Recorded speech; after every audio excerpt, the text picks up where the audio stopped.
Trouble with the Ex by Suzy Bussell. Book 3 in the Exeter Mysteries Series. Chapter 1. Angus Darrow stopped the engine of his black VW Golf and got out. He'd parked on a driveway in Topsham, just outside Exeter, next to a plush dark blue Bentley, the owner of which lived inside the house in front of him. The house was the most exclusive in the town, with a commanding view of the River Exe. Dressed in a smart dark blue pinstripe suit, white shirt and blue tie, he admired the view for a moment, then walked to the front door to find the owner, his work partner Charlotte Lockwood.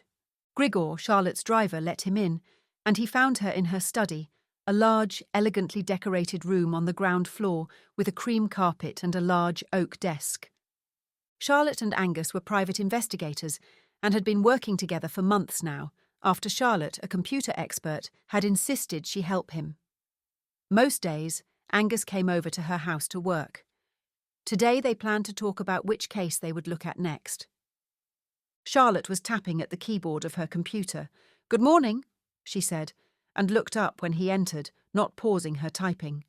Her blonde hair was in a ponytail, and she was wearing a chic navy shift dress. "Hacking into the Pentagon again." Angus pulled a chair out and sat down, a small smile on his lips. "Of course, I do it every day. It's amazing what you can find out. Area 52, CIA, double agents, FBI conspiracies." Angus chuckled. "You've come to talk about our next case. Have there been many inquiries lately?" She paused a moment, then started typing again, looking at the screen. "I've taken on a background check," Angus said in a flat tone. "No more cheating spouses to follow?" "There are always plenty of those." It was true. Cheating spouses, or rather partners, made up 90% of inquiries. If there was a lull in work, Angus would take one on. But most of the time it was just paranoid partners with trust issues. He was also careful to only take on those cases when he was sure his client wasn't doing it because of coercive control. When he'd been a police detective, he'd come across too many people like that. Jealous lovers who were controlling their partner's life in every way. He wondered why, with the technology available now to track people, so many people still wanted this type of service. "Are you bored of checking that people aren't cheating?" Charlotte grinned. "Or rather, are actually cheating, because so far all the ones we've looked into have been. It's enough to put you off a relationship for life." "No, but I've prioritized this one," Angus said. That made her stop typing and look at him. "Are you going to tell me why?" "It's a favour for an old friend," Angus said. "A freebie, that's unlike you." "I'm not doing it for free, I'm putting it at the top of the list." Charlotte considered. "I wonder what sort of person you would put at the top of your list. It's not as though you're normally secretive about anything." She was being sarcastic. Angus rarely volunteered information about his private life, and he knew she found it extremely irritating, which made him do it all the more. Charlotte was much more open about everything, and her therapist, Misty, was always telling her to rein in her blathering about her every thought and feeling to her friends. But she couldn't help it, and now that she was approaching 50, she didn't care any more either. She reached for the pad and pen at the side of the desk and handed them to him. "Write down their name and everything you know about them, and I'll start an in-depth internet search." Angus wrote, then turned the pad round to Charlotte. She looked at it. "All right, let's see what we can find out about Mr. Nigel Starling." She opened a browser and started to type. The doorbell sounded, but Charlotte didn't move. Instead, her driver and hired muscle, Grigor, shouted from the hallway, "I go!" in his thick Romanian accent. There was a distant sound of the door opening and some mumbled talk. Then from the doorway, "Hello, Charlotte." Charlotte looked up instantly. A woman in her mid-40s with a centimetre of dark roots showing in her blonde hair stood in the doorway. She was dressed in blue leggings and an oversized white shirt, with a pained expression on her face. There was a long pause, too long. Charlotte stood up. "What the hell are you doing in my house?" she said in a carefully controlled tone. "That's not very nice." The woman put her hand on her hip just like Charlotte did when she was fighting to contain her emotions. "Not nice. Not nice, she says." Charlotte looked at Angus, then thrust a hand towards the woman. "This is Michelle. My former best friend, right up to the moment she stole my husband after starting a torrid affair with him. And she says I'm not nice. She moved around the desk. Get out of my house! Her tone was firm, but there was menace in it. Both women stared at each other, not moving. Angus wondered whether he would have to stop them fighting in a moment. Fine. Charlotte walked to her desk and pressed a button underneath it. A moment later, Grigor appeared behind Michelle. Grigor, remove this woman from my house, Charlotte said tersely. He nodded and stepped forward. The woman turned and looked at him, then folded her arms in defiance. Now, please, Charlotte said. Grigor put his arms around Michelle and easily lifted her up. Her legs splayed in different directions, and she tried to stop him by trying to shake free. Stop! Listen to me, Charlotte. I need your help. Listen. I wouldn't listen to you if you were the last person on earth, Charlotte shouted. Please. They heard from the hallway just before the front door slammed. Charlotte sat down at her desk and buried her head in her hands. Calm, happy place, she muttered. Misty. I need to call Misty. There was a long silence. No sound came from outside or from the hallway, although they were too far away from the front of the house to hear much. Angus sat looking at Charlotte, genuinely lost for words. The sound of the front door slamming again filled the house. Grigor appeared. She no go. She difficult woman. She say she need talk to you, he said, his Romanian accent even stronger than usual. Charlotte lifted her head. Has she parked in the drive? He nodded. She got up. My therapist will hate me for what I'm about to do, but that's nothing compared to how much I'll hate myself. Angus's eyes narrowed. What are you going to do? I'm going to get into my Bentley and push her car onto the road. Angus frowned. Won't that damage it? Charlotte shrugged. I'll buy another one. Angus stood up. Let me talk to her. Charlotte's face softened. Oh, Angus, you're my knight in shining armour. Would you? Then her voice hardened. Will you tell her to fuck off? And then fuck off some more? Angus pushed his glasses up his nose. I'll find out what she wants and ask her to remove her car from your property. Charlotte watched Angus leave the room. She slumped in her chair, then picked up her phone. She had to talk to Misty. She needed her. It was crisis time. Even though they'd talked about this moment for a long time, a couple of years in fact, and the importance of her containing her feelings, the moment she'd seen Michelle standing there, everything had come pouring out. She hated herself for it. Why couldn't she control her emotions? She looked at her phone but waited until Angus came back. Then she paced the room, waiting to hear the front door open. She looked at her watch. It was only a minute since he'd gone out. She'd managed to avoid meeting Michelle and Idris plenty of times since they'd split up. Their divorce agreement was as amicable as it could be. She'd petitioned for divorce quickly due to his infidelity, and he'd agreed. The money was split 50-50. They'd both invested the same amount of money when they started the cybersecurity company, and after the setup period, put an equal amount of hours into it. But it was Charlotte's idea, and she'd pushed the business forward every step of the way. Idris was mouthy and talked the talk, but Charlotte had planned and strategized how to build up the company. She'd always suspected that Michelle wanted to marry Idris quickly in case he changed his mind, and not just for love either. With the money from the sale of the company, Michelle had not only Charlotte's husband but a cash windfall too, 100 million each, and Michelle had wanted her share of Idris's half. Charlotte suspected they'd only been friends for so long because Michelle was biding her time to get her claws into Idris, and he'd been stupid enough to oblige. There was still no sign of Angus, so Charlotte moved into the small living room at the front, stood by the side of the window so as not to be seen, and peeped out. She could see Angus's back.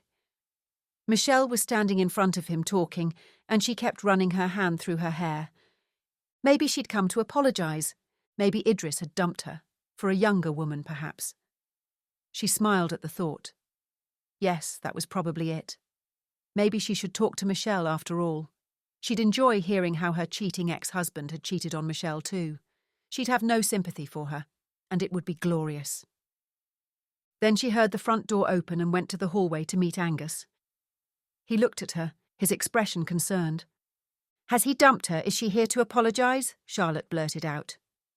Angus shook his head. No, but you really need to hear what she has to tell you. Charlotte sighed. Et tu, Brute? She said, quoting the famous line from Julius Caesar. Angus had betrayed her too. She felt a rush of pure despair. He shook his head again. Not at all, it is about Idris, but if you trust me, you need to let her speak to you. Of course I trust you. She put her hands on her hips just as Michelle had done minutes before. What is it? Has he lost all his money in a dodgy investment? No, it's... Charlotte put her hand up. Don't let her get you to do her dirty work for her. She can tell me herself. She folded her arms. Angus sighed. Go into the lounge and I'll bring her in. Charlotte eyed him. Of course she trusted Angus, but she also knew that Michelle was a devious husband-stealer. Maybe she'd made up some sob story. She took a deep breath and closed her eyes. Angus put his hand on her arm for a moment. I'll stay with you. You don't have to face her alone. His voice was soft and caring. Charlotte opened her eyes again, managed a smile, then went into the lounge. She heard the front door open, then close. Michelle came in, followed by Angus. Charlotte indicated to Angus to sit next to her on the sofa, and he moved around Michelle. Would you like to take a seat? He asked Michelle. Charlotte scowled at him, but he didn't react. Michelle sat down in the chair opposite. Whatever you have to say, Michelle, make it quick. Charlotte spoke in a clear, cool tone. She was surprised at her self-control. Her therapist would be proud. Michelle took a deep breath. It's Idris. He's been kidnapped. Chapter 2. What? Charlotte let out a small laugh in disbelief. Michelle stared at her. I'm serious, he's been kidnapped. Charlotte narrowed her eyes. He'll be off with another woman. You do realise that. He used to disappear every so often when I was married to him. He was with his mistress. You. He's not with another woman. He's been kidnapped. What evidence do you have? The CCTV in the house and a note they left when they took him. They said if I told the police, they'd kill him. The words gushed out of Michelle. Have you told the police? Angus asked. No, that's why I'm here. I don't know what to do. So you came here out of desperation. Charlotte folded her arms. You're an investigator now, aren't you? Idris said you found a missing boy months ago. Charlotte and Angus shared a glance. We did, Angus replied. What have the kidnappers demanded? The note said £100 million. 100 million? Charlotte leaned back on the sofa. Seriously, who would ask for that amount of money? No one has that in cash, and tracking it would be a piece of cake. Well, they did, Michelle snapped back. Charlotte pondered, then picked up her phone from the coffee table. What are you doing? Michelle demanded with a frown. Phoning the police. You can't, they said they'd kill him. Exactly, Charlotte replied in a dry tone. Angus put his hand on Charlotte's arm. Don't call the police yet. Let's look at the evidence first, but I do think it will be best to call them in the end. If Idris has been taken, he's their leverage. Anyway, all kidnappers threaten to kill their victim if the police are notified. It's a well-known tactic. He turned to Michelle. Could you let me see the note? Michelle picked up her handbag, delved in it, pulled out an A4-sized piece of plain paper and handed it to Angus. We have Idris Bevin, £100 million, or he dies, call police, he dies, he read aloud, then handed it to Charlotte. That's the only message, said Michelle. They didn't even tell me how to give them the money. Charlotte tutted. The lack of proper punctuation is shocking. That suggests someone less than 30 years old. Either English isn't their first language, they're badly educated, or they're trying to look uneducated. I thought it was a joke at first, said Michelle. You know Idris. He's always larking around. She looked at Charlotte. I phoned his number and it kept going to voicemail. But last night I phoned again and the kidnapper picked up the phone. It was horrible. She burst into tears. Angus took out his notebook and started writing notes, eyeing Michelle every so often to see if her crying had subsided. Charlotte was surprised Michelle was so upset, and a wave of guilt went through her. She'd always believed Michelle was simply attracted to Idris's money. She'd learnt afterwards that the affair had started around the time the negotiations to sell their cybersecurity company had begun. They'd told each other everything.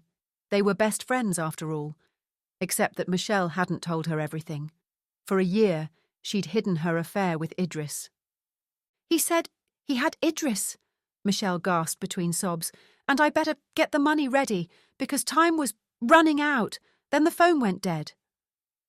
Charlotte decided this was the most bizarre event that had ever happened to her, and the last thing she'd ever expected. "I thought it was some troll on the internet trying to be funny. Since he's been on Viper's Nest, loads of crazy people have contacted him. Some of them nice, some not. Idris loves being on that show. He's made for the camera, and helping young entrepreneurs with good ideas has given him a new lease on life." "Did any of the crazy people stand out?" Angus's pen hovered above the notebook. Michelle shook her head. "Not really. I was surprised by the amount of vitriol out there. I thought everyone would love him, especially in Wales, what with him being Welsh, but that couldn't have been further from the truth." Angus looked up from his notebook. "We'll need to look through all the threats and see if any of them might be the kidnappers." "Whoa," Charlotte said, looking at Angus. "If he has been kidnapped, we need to let the police know. Even if it's my brother. We are not looking for Idris." Michelle scoffed. "I should have known you'd be like this." "Like what?" "Unable to put the past behind you." "Yeah, well, you stole my husband." "We loved each other. We still love each other. We couldn't stop our feelings." "You bitch, Idris and I were married, in case you've forgotten, and you were my best friend." "You had no idea what you had." Michelle's chin jutted out. Charlotte stood up and turned to Angus. "I am not helping her. I don't care what the kidnappers said in their message. I'm calling my brother Mark. The police can handle this." Michelle got to her feet and squared up to Charlotte. "You're going to kill him." Chapter 3. Charlotte laughed. "Don't be ridiculous." She walked to the window and looked out. Her mind was too full of emotion to see anything. "Just go. Pay the ransom and get him back. We'll see how long your relationship lasts when he's penniless. His money was all you were after, wasn't it? God, Charlotte, you're such a stupid bitch. You've been waiting for something like this, haven't you? Some crisis where you can get on your high horse. I knew it was a stupid idea to come here. I should have gone to a proper private investigator." Charlotte turned round. "Get out." Angus stood up. "Now come on, both of you. We must put the past in the past for a short time and find Idris." He turned to Charlotte. "However you feel about him now, you've got to admit that he's in danger. If you can't take this case for Michelle, you should do it for your sons." The mention of Gethin and Rhys made Charlotte back down. "Do they know?" she asked Michelle in a softer tone. "No. They barely talk to me. Gethin can't even be in the same room as me." Charlotte gave her a smug smile. "What did you expect? You were the reason their mother and father broke up." But the thought of her sons losing their father was the tipping point. She'd known as soon as Michelle told her about the kidnapping that she'd have to help. Most of the arguments running through her head were her fighting her instincts. Charlotte closed her eyes and took a deep breath, then opened them again. "I will help you find him," she said, "but you'll pay our usual fee, and once he's found, you disappear. I don't want to see you when this is over. I'm starting to move on, and I don't want you ruining that. I'm doing this for my children, not for you, and not for Idris." Michelle began to move towards Charlotte, then stopped short. "Thank you." Angus turned to Michelle. "We need to trace Idris's steps before he was taken. Yesterday and the day before are most important, but tell me anything else that might point to who is behind this." Michelle nodded. "And we'll need any laptops, computers, or other devices he used. Charlotte will check them." "I have his iPad and laptop in the car. I'll go and get them." They watched Michelle leave, then Angus turned to Charlotte. "I think it's better that I take the lead on this. I'll be more objective." "You always take the lead," Charlotte replied. "You're the one with all the police experience." "I know, but I want it to be clear from the start because of who we're looking for. And by the way, you've done the right thing. However badly he treated you, it's the right thing to do. You have to help." Charlotte gave him a small smile. She knew it too, but she had already started to feel resentment towards Idris for getting himself in this situation. It had probably happened because he was on TV. Why couldn't he just have gone off to an exotic island and stayed there? Michelle came back with the devices and handed them to Charlotte. "Do you know any of his passwords?" Charlotte asked her. Michelle shook her head. He never told me and I never asked. I respected his privacy. Are you implying that I didn't? Charlotte opened the laptop. No, Michelle sighed. Is it going to be like this all the time? Charlotte met her gaze. Yep. You broke up my marriage? I may be helping you, but I never promised to be nice.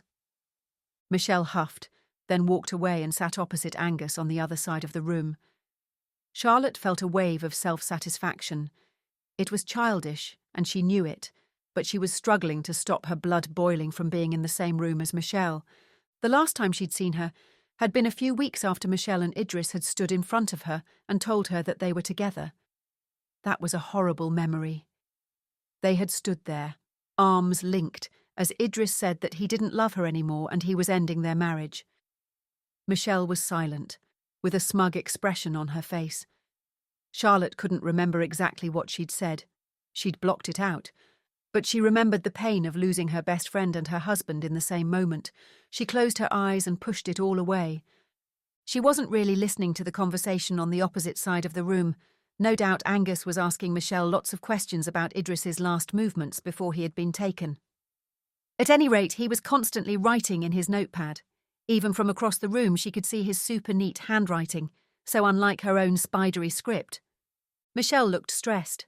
She was hunched in her seat as she talked, with her hand on her forehead. She'd have to let Michelle stay in her house, of course. She needed to be around in case the kidnappers contacted her. There were 6 spare bedrooms, and she'd give Michelle the smallest. The bedrooms were all decorated with exquisite taste, though, far too good for Michelle. Charlotte suddenly wished she had a box room with no window. Chapter 4. I need you to go through everything that happened yesterday, Angus said the moment Michelle sat down. He was taken yesterday morning? Michelle nodded. I need you to go through everything you remember that morning, right from the moment you woke up.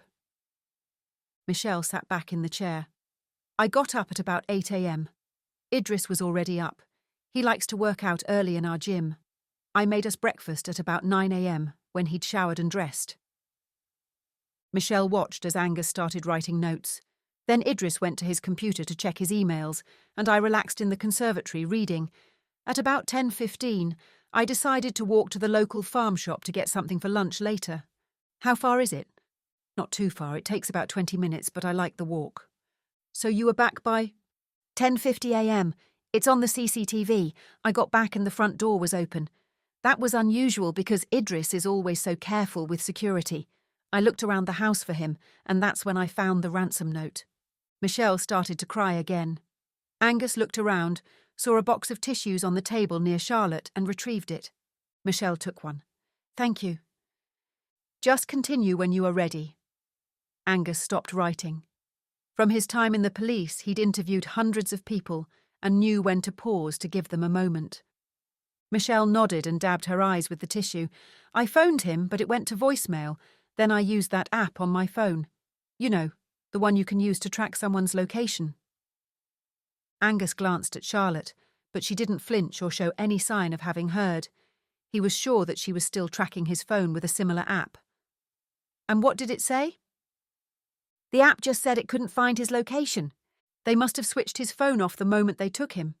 Angus made a note to check with Charlotte whether there was any other reason why Idris's phone might have no location. Had he received any threats recently? Michelle shot him a scornful look. Bloody hell, yeah. He's got tons of fans now that he's on Viper's Nest, but he's had some right nasty people contacting him too. They say things like he's a disgrace to Wales, or he should only be investing in Welsh entrepreneurs, that type of thing. They're mainly anonymous, with anime avatars. He joined TikTok recently, all the kids are using that, and he loved coming up with little skits to post on there. I was in some of them. Charlotte looked up, incredulous. TikTok, for goodness sake. It's fun and we get lots of likes. Idris played a prank on me last week and uploaded it. It went viral with 200,000 likes. Charlotte shook her head. Well, if you want to let him humiliate you in front of the world, that's your prerogative. For your information, he has a track record of humiliating his wives. There was a long silence until Angus cleared his throat. Did anyone stand out? Were there any threats to kidnap him? Any death threats even? No, lots of people pitching ideas to him and lots of begging letters. God, it was endless. Good luck to them, Charlotte said coolly. He wouldn't have a clue about what works or doesn't. Michelle stared at her. She didn't say anything, though, and Charlotte took that as an acknowledgement that she was right. Angus thought for a moment. When you got home, was there any sign of a disturbance either in the house or outside? Just that the front door was open and the note. You realised straight away that something was wrong? Yeah, that's when I checked the CCTV cameras and saw he'd been taken. Have you got the CCTV recording? Angus asked. Yes, I downloaded it onto a flash drive. I knew you'd need to see it. She delved into her handbag and took out her keys. On the chain was the drive. She handed it to Angus, and he took it to Charlotte. Charlotte left the room to retrieve her laptop and on her return plugged in the drive. After a few clicks of her mouse, the recording began. The camera was pointing from what Charlotte presumed was a special hole in the front door and showed the driveway and the space just in front of the door. Charlotte glanced at Michelle. This is your house in Hertfordshire. Yes, we moved there a year ago. Charlotte had heard about the house from Rhys, her youngest son. It was a small mansion in West Hertfordshire. The video showed a black transit-style van pulling up outside. A man wearing black jeans, a black t-shirt and a balaclava got out of the driver's side and rang the doorbell. He looked average height and probably less than 40. When the door opened, he pointed a handgun at Idris and motioned at him with the gun to move. A few moments later, Idris came into view, his hands up as he was led to the van. The man pushed Idris against the side of the van, put handcuffs on him, then shoved him into the back and slammed the door.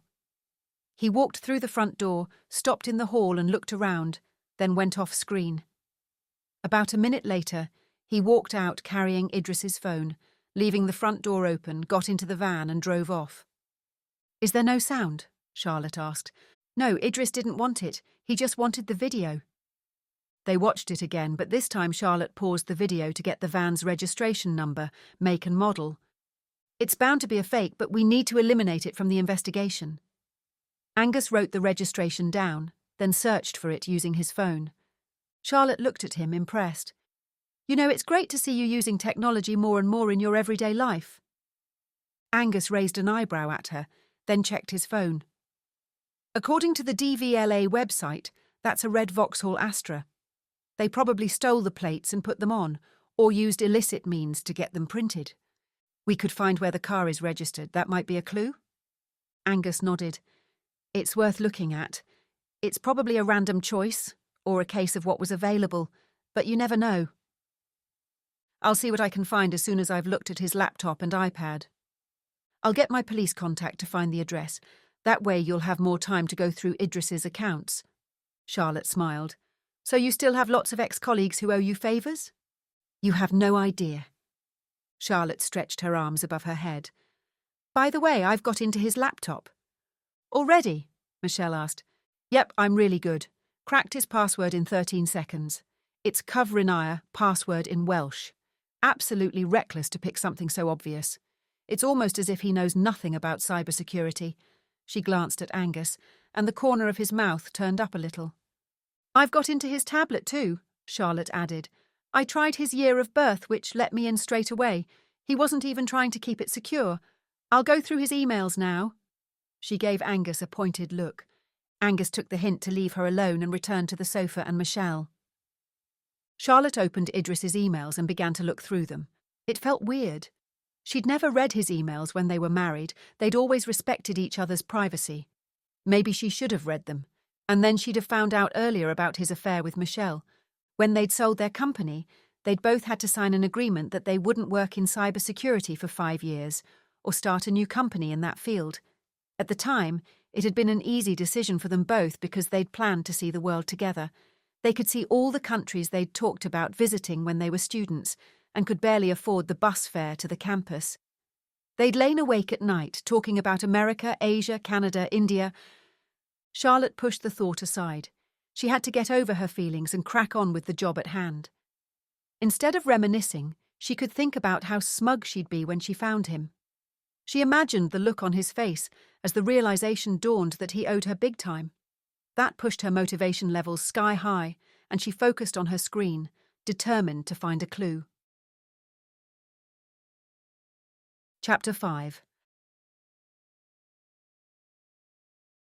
Angus looked at his notes.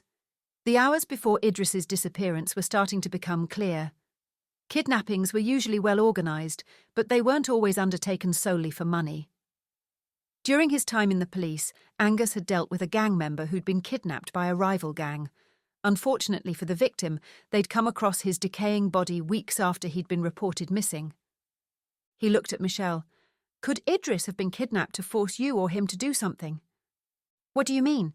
Was there something that Idris had been refusing to do? Michelle shook her head. Not that I can think of. I'm sure it's just for the money. Angus's phone rang and he glanced at the display.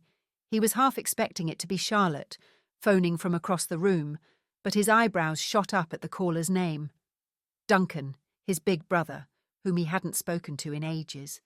Their last contact had been at Christmas when they'd all gathered in their parents' house in Stirling.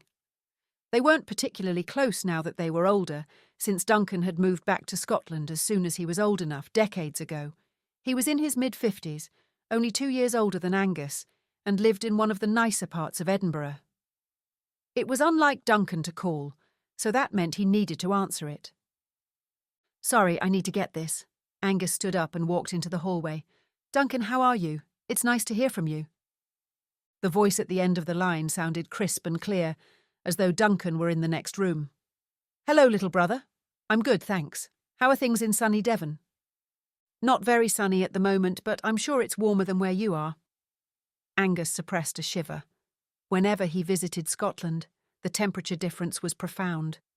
Being 300 miles north of Devon produced a stark contrast in the weather. It was one of the reasons why he loved Devon so much. There was a brief pause before Duncan spoke again. Look, I need a favour. Sure, is it Mum and Dad? No, nothing like that, it's Ewan. Ewan was Duncan's son and Angus's nephew. Angus thought for a moment. He must be nearly 17. Sure, what is it? Well, you see, he's failed all his higher exams. That's because he's starting to get a bit out of hand. Mixing with the wrong crowd, if you understand what I mean. How can I help? Angus asked. He wasn't sure what he could do, especially as he wasn't in the police anymore and so far away. Give him a talking to over the phone, maybe. Would you have him stay for a wee while? A month or so would do it. I need to get him away from these bad influences so he doesn't get into trouble. Angus let out a breath. He hadn't expected that. Yeah, sure, I guess. When were you thinking of? I'm about 15 minutes away from your house. We're parked at the M5 services just outside Exeter. Angus's emotions swung from being glad to see Duncan and worry that he had come all that way without checking if it was okay for him to stay. Okay. Angus rubbed his forehead, thinking. I'm out at the moment, but I can come back. It will take me about 20 minutes. I'm in Topsham. He ended the call and went back into the room. Sorry, but I've got to go home for a short time. Family emergency. Charlotte looked up. Anything I can help with? Not at the moment, but I may take you up on that. My nephew is coming to stay for a few weeks. I might have to bring him with me. He turned to Michelle. I'll be back as soon as I can. In the meantime, if the kidnappers contact you, call me straight away. He picked up his notebook. Try not to kill each other while I'm gone. When Angus arrived at his suburban, semi-detached home in a leafy part of Exeter, he looked around the living room. The house was clean, and he could put Ewan in one of the 2 spare bedrooms. There wasn't much food in, but he could order takeaway tonight and get supplies tomorrow. The doorbell rang, interrupting his thoughts. Angus took a deep breath and went to the door. He was always pleased to see his brother and couldn't suppress a smile when he opened the door. Duncan was standing there alone. I know it was presumptuous, but I knew you'd not say no. Angus stepped outside and the 2 men hugged briefly. It's good to see you. Angus took a step back and looked at Duncan. He clearly wasn't sleeping well. There were dark patches under his eyes. And judging by the length of his stubble, he hadn't shaved for a while. Angus looked at the car parked outside his house. Ewan was in the passenger seat, his face like a recently slapped backside. Is he coming in? Duncan glanced over. He says not, but he's not coming back home either. You go in, I'll see if I can get him out of the car. Duncan nodded and retreated inside the house. Angus opened the driver's door and got into the car. Ewan kept looking forward, saying nothing. He'd grown since the last time Angus had seen him. He was adult size now. His hair was carefully styled into a trendy side brush-up. His cheeks were spattered with teenage acne, and he was dressed in a navy blue hoodie and jeans. "My favourite nephew, how are you, Ewan? It's good to see you." Ewan glanced briefly at Angus. "I'm your only nephew." "Still my favourite, though." No response. "So, are you going to come in?" "It's been a long trip for you." "No." Angus sighed. "Look, whatever's happened, you should come in and at least get something to eat and drink. Your dad wants you to stay here with me for a while. Is that so bad?" Ewan shrugged. "I'm not hungry, we've just been to the services." Angus paused for a moment. "Well, you can't stay in here. How long did it take you to drive down?" Ewan shrugged. "Last time I drove back it took me 11 hours with a couple of stops. You must be fed up with the inside of the car." Ewan gave him a sideways glance. Angus ran his hand over his face. "Look, I know your dad can be an annoying bastard at times. I should know, he was the bane of my life for years.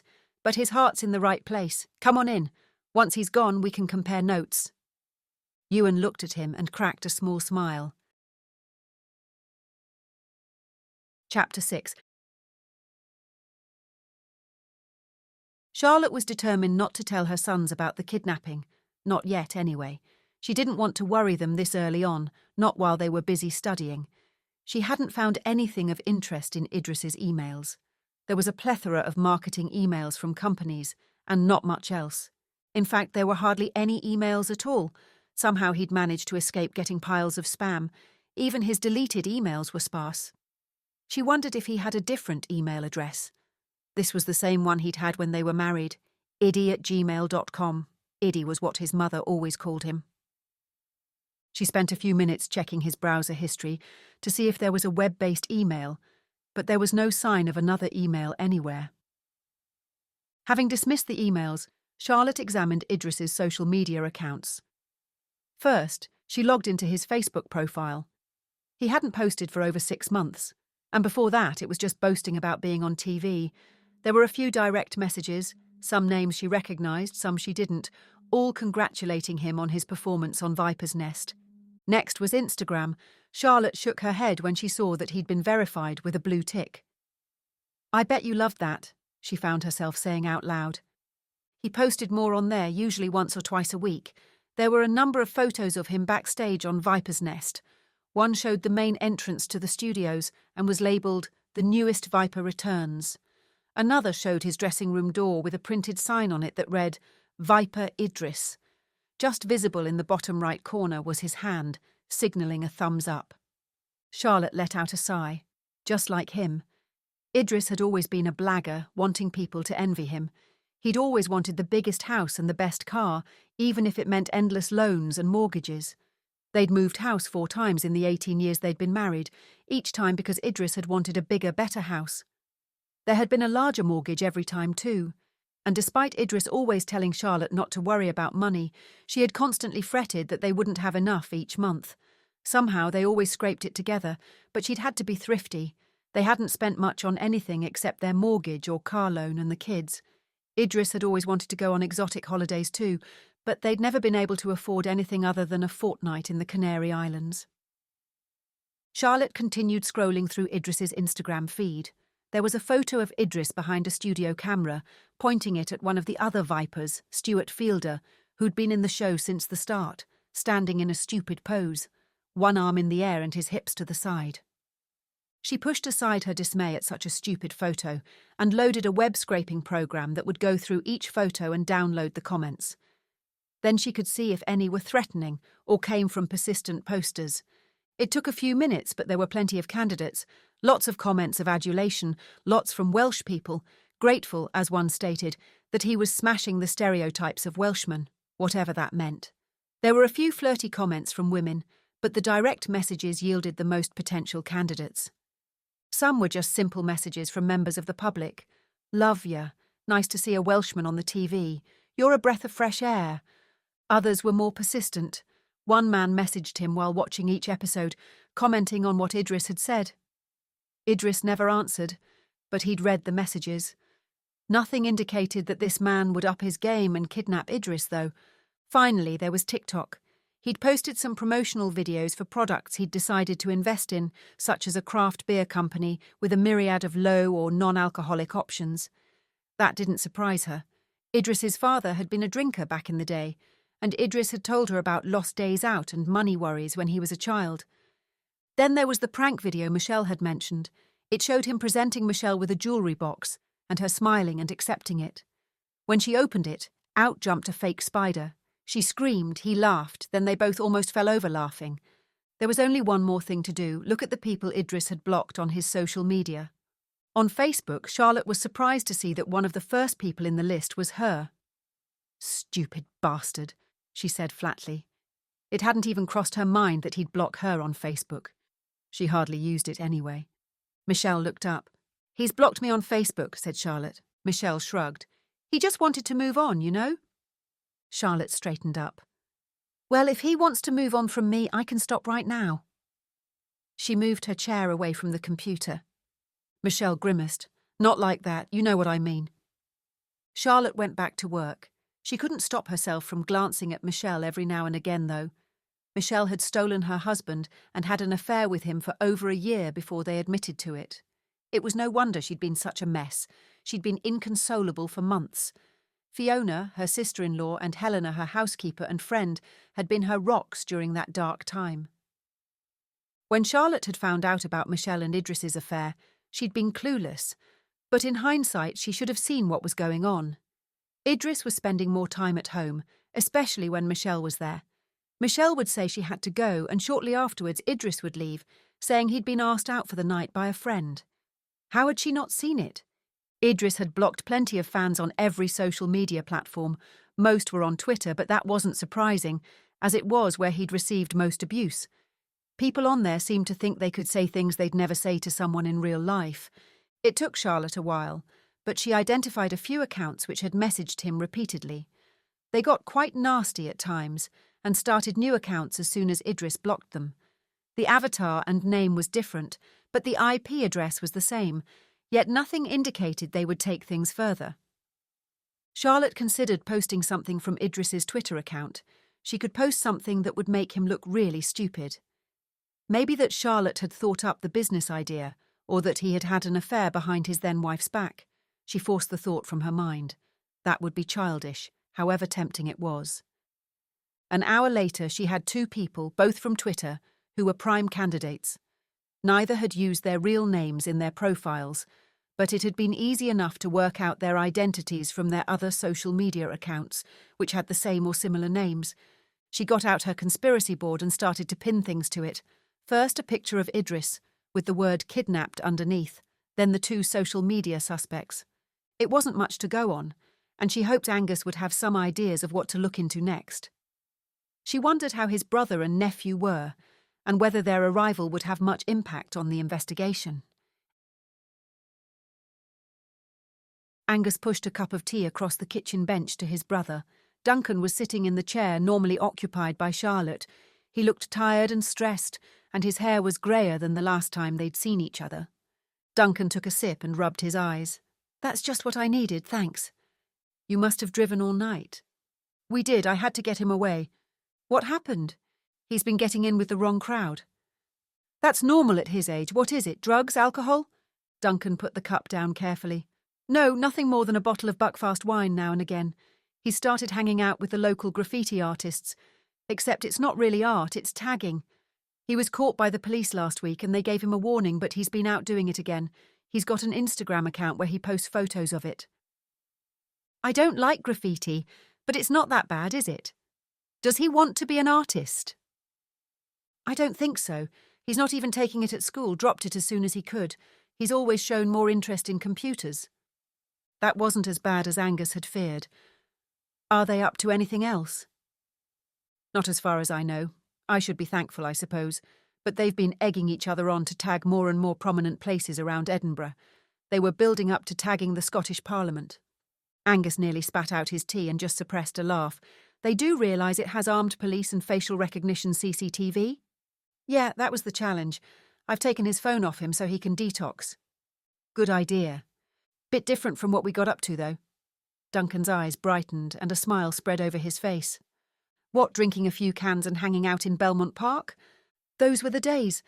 Every time I go past Belmont, I think about you and Naomi Jones snogging behind the scout hut, Angus reminisced. Duncan laughed. That didn't last long. She came to her senses. Angus grinned. Duncan took another sip of tea. I appreciate you taking him in. He'll be back at school for retakes in a few weeks, and hopefully the ones he's been hanging out with will have gone. I'll look after him, never fear. Angus looked at his watch. Look, I can't hang around. As much as I'd like to catch up, I have something big going on at work. Why don't you get some kip and I'll see you later? Stay the night, at least. I don't want to cause extra hassle. It's not hassle, but I need to get back to work. It's time-sensitive. I can't talk about it, I'm afraid. Sounds intriguing. Will Ewan be in the way?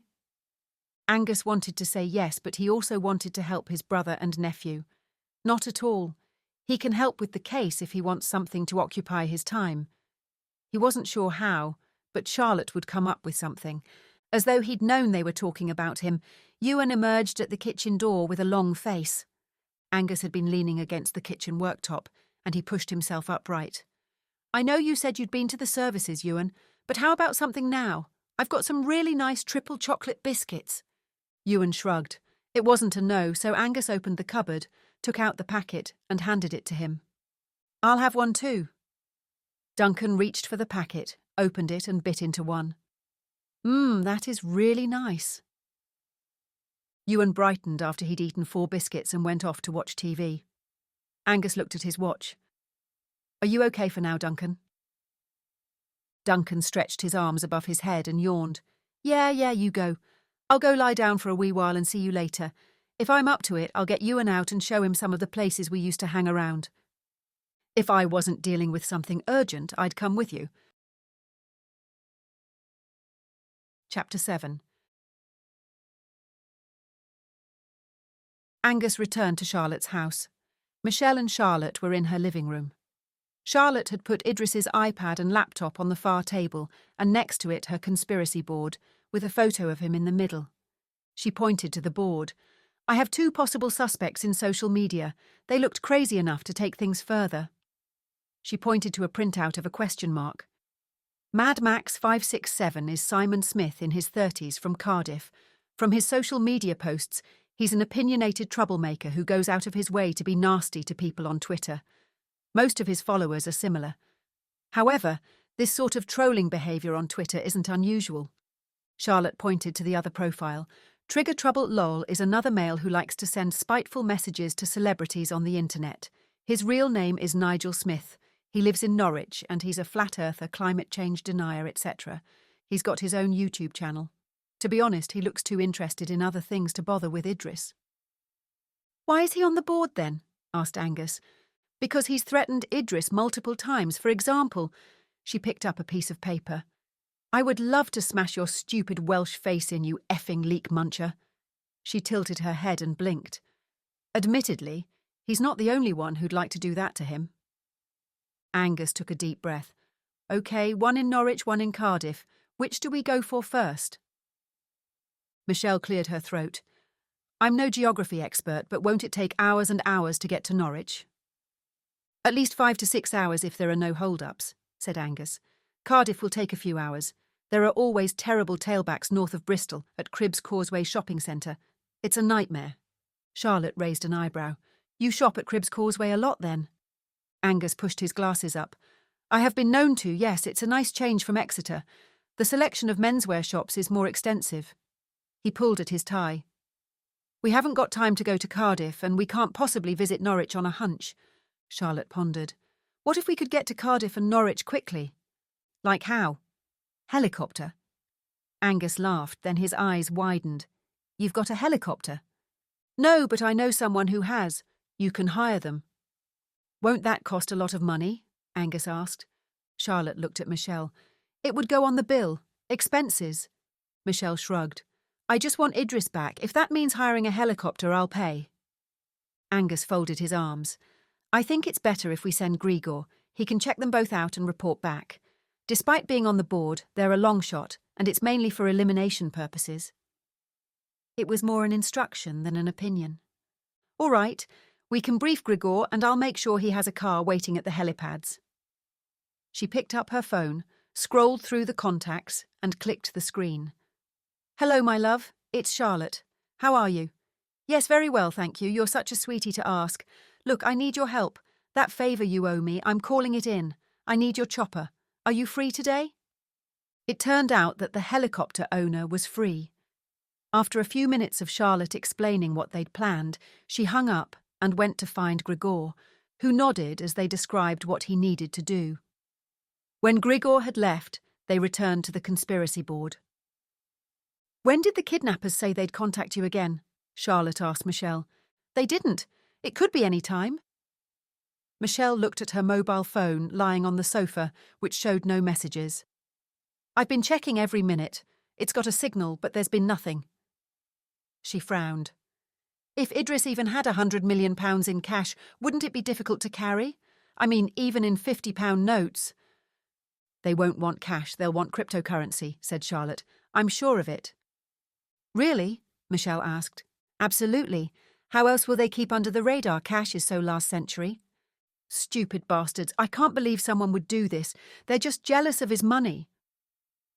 Michelle started to sob again, and Angus noticed a flash of empathy in Charlotte's face. No doubt she was trying to reconcile not consoling Michelle with the fact that she'd stolen her husband. Michelle's sobbing was interrupted by her phone ringing. They all looked at each other, then Michelle looked at the screen. It's a blocked number. It must be the kidnappers. Angus nodded to her to answer. She picked up the phone with a trembling hand and put it on speakerphone. After a moment of silence, a deep male voice with a London accent spoke. If you want to see him again, purchase an NFT. I'll text you the link. 10 million to start, just to make sure you're playing ball. I'll tell you where to send it in 6 hours. The call ended. Wait, what? Michelle looked completely blank. NFT? What was he talking about? What's an NFT? Charlotte rolled her eyes. Hasn't Idris taught you anything? NFT, non-fungible token. It's similar to cryptocurrency, but you buy a digital object instead of a physical one. People are selling all sorts of crazy things. Electronic drawings, most of which look as if a 5-year-old did them, digital first editions of books, and some football clubs are selling unique digital assets. Why would they want me to buy a digital asset? Charlotte huffed. Because they're often used to launder money, put a blank painting on sale for millions, someone buys it and everyone thinks they're stupid, but it's just a way of legitimizing money from things like drugs and prostitution. They want to get the money via crypto, just like you said, Angus stated. Yep, I love being right, Charlotte said. Michelle put a palm to her forehead. But I haven't got access to £10 million. I've only got a few $100,000 in my account. Charlotte, you'll have to pay. Charlotte's mouth fell open. Me? I haven't got quick access to that type of money either. Besides, you should never pay ransoms. And as I said earlier, I can't see why they would kill their only leverage. They must be up to something. Angus studied the conspiracy board. I agree with Charlotte. There's no way they'll kill him. Not until they have the money, that is. We need to tell the police. Michelle shook her head. We've been over this. We can't tell them. We just can't. I don't know what I'd do without him. Charlotte joined Angus. Was there anyone at Viper's Nest who might have done this? Michelle frowned. I don't think so. Did he get on with everyone? Yeah. I mean, it was always going to be a battle of egos with all those multimillionaires in one room. The bragging was unbelievable at times. Idris felt he needed to prove himself to them. He suffered from imposter syndrome, I'm sure. He never admitted it, but I could tell. I can imagine it was a nightmare, said Angus. He took a piece of A4 paper and a black marker pen and made a list of the other Vipers, which he stuck on the board. Charlotte stared at him. How do you know the names of all the Vipers? Angus shrugged. I usually stream the show on the computer a few nights after it's broadcast. Charlotte stood there, mouth open, unable to pull together her thoughts. Eventually, she spoke. Have you always watched it, or did you start watching because my ex-husband is in it? Angus put his hands in his pockets. I started watching because of Idris. I thought I'd give it a try and discovered I liked it. Charlotte grabbed the side of the chair and sat down. Well, that is a surprise. You've been watching it all this time and you never mentioned it. There was a sort of anguish in her voice. He probably didn't say anything because he realised you'd get arsey with him, like you are now, Michelle commented. Charlotte glared at her. I'm not getting arsey, I just had no idea. I'm allowed to watch what I like, you know, Angus said. Angus gave Charlotte a you know I'm right type of look. I'd never watched it before, but I like it. It's a good programme, and the stakes are high for everyone. He turned to Michelle. Were there any vipers Idris didn't get on with? He said he liked them all. Magnus Armstrong was a bit aloof at the start and not very welcoming. At first, Sally Hicks didn't talk to him much and was pretty rude, but after a few days she got quite pally with him. He had a lark about with Stuart. He got on best with Greg Bowman, but over the last couple of weeks they'd fallen out and things had been tense during filming. Do you know why that was? Angus asked. Yeah. She glanced at Charlotte. Idris advised him about cryptocurrency investment and it went wrong. He lost some money. I'm not sure how much, but at least $1 million. I don't like the sound of that, Angus shook his head. It's not 10 million, though. From what I've read, Greg Bowman is worth at least £150 million, and that's a conservative estimate. He could be spiteful, though. Men like him don't get so successful without being cutthroat, so we can't rule him out. Put him on the board.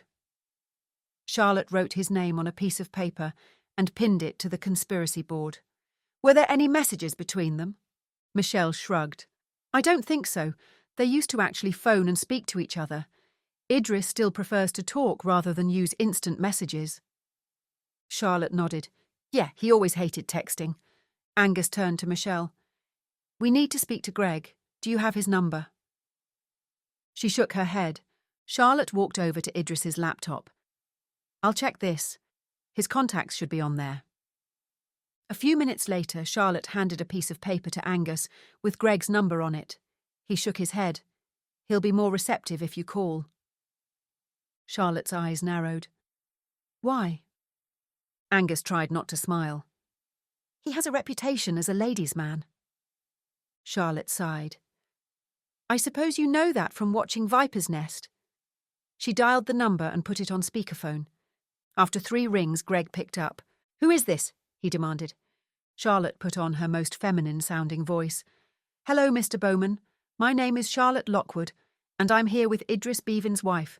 She's wondering if you've seen him recently. What? Who? Idris's wife, Michelle. She's here with me. Michelle bent towards the phone. Hello, this is Michelle. You haven't seen Idris, have you? Idris? No, love, all I've seen is turtles and flamingos. I'm on Necker Island with my mate Rick at the moment. Been here a few weeks, actually. The wildlife is amazing. He's not with you, then? Fat chance I'd spend any more time with that tosser than I have to. No offence. He laughed. I'm sure he'll turn up.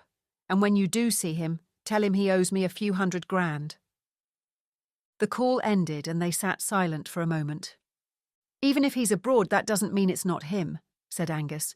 He wouldn't do something like this himself. He'd get someone to do his dirty work for him. He sighed. We need to check he really is abroad, but for now we have to take his word for it.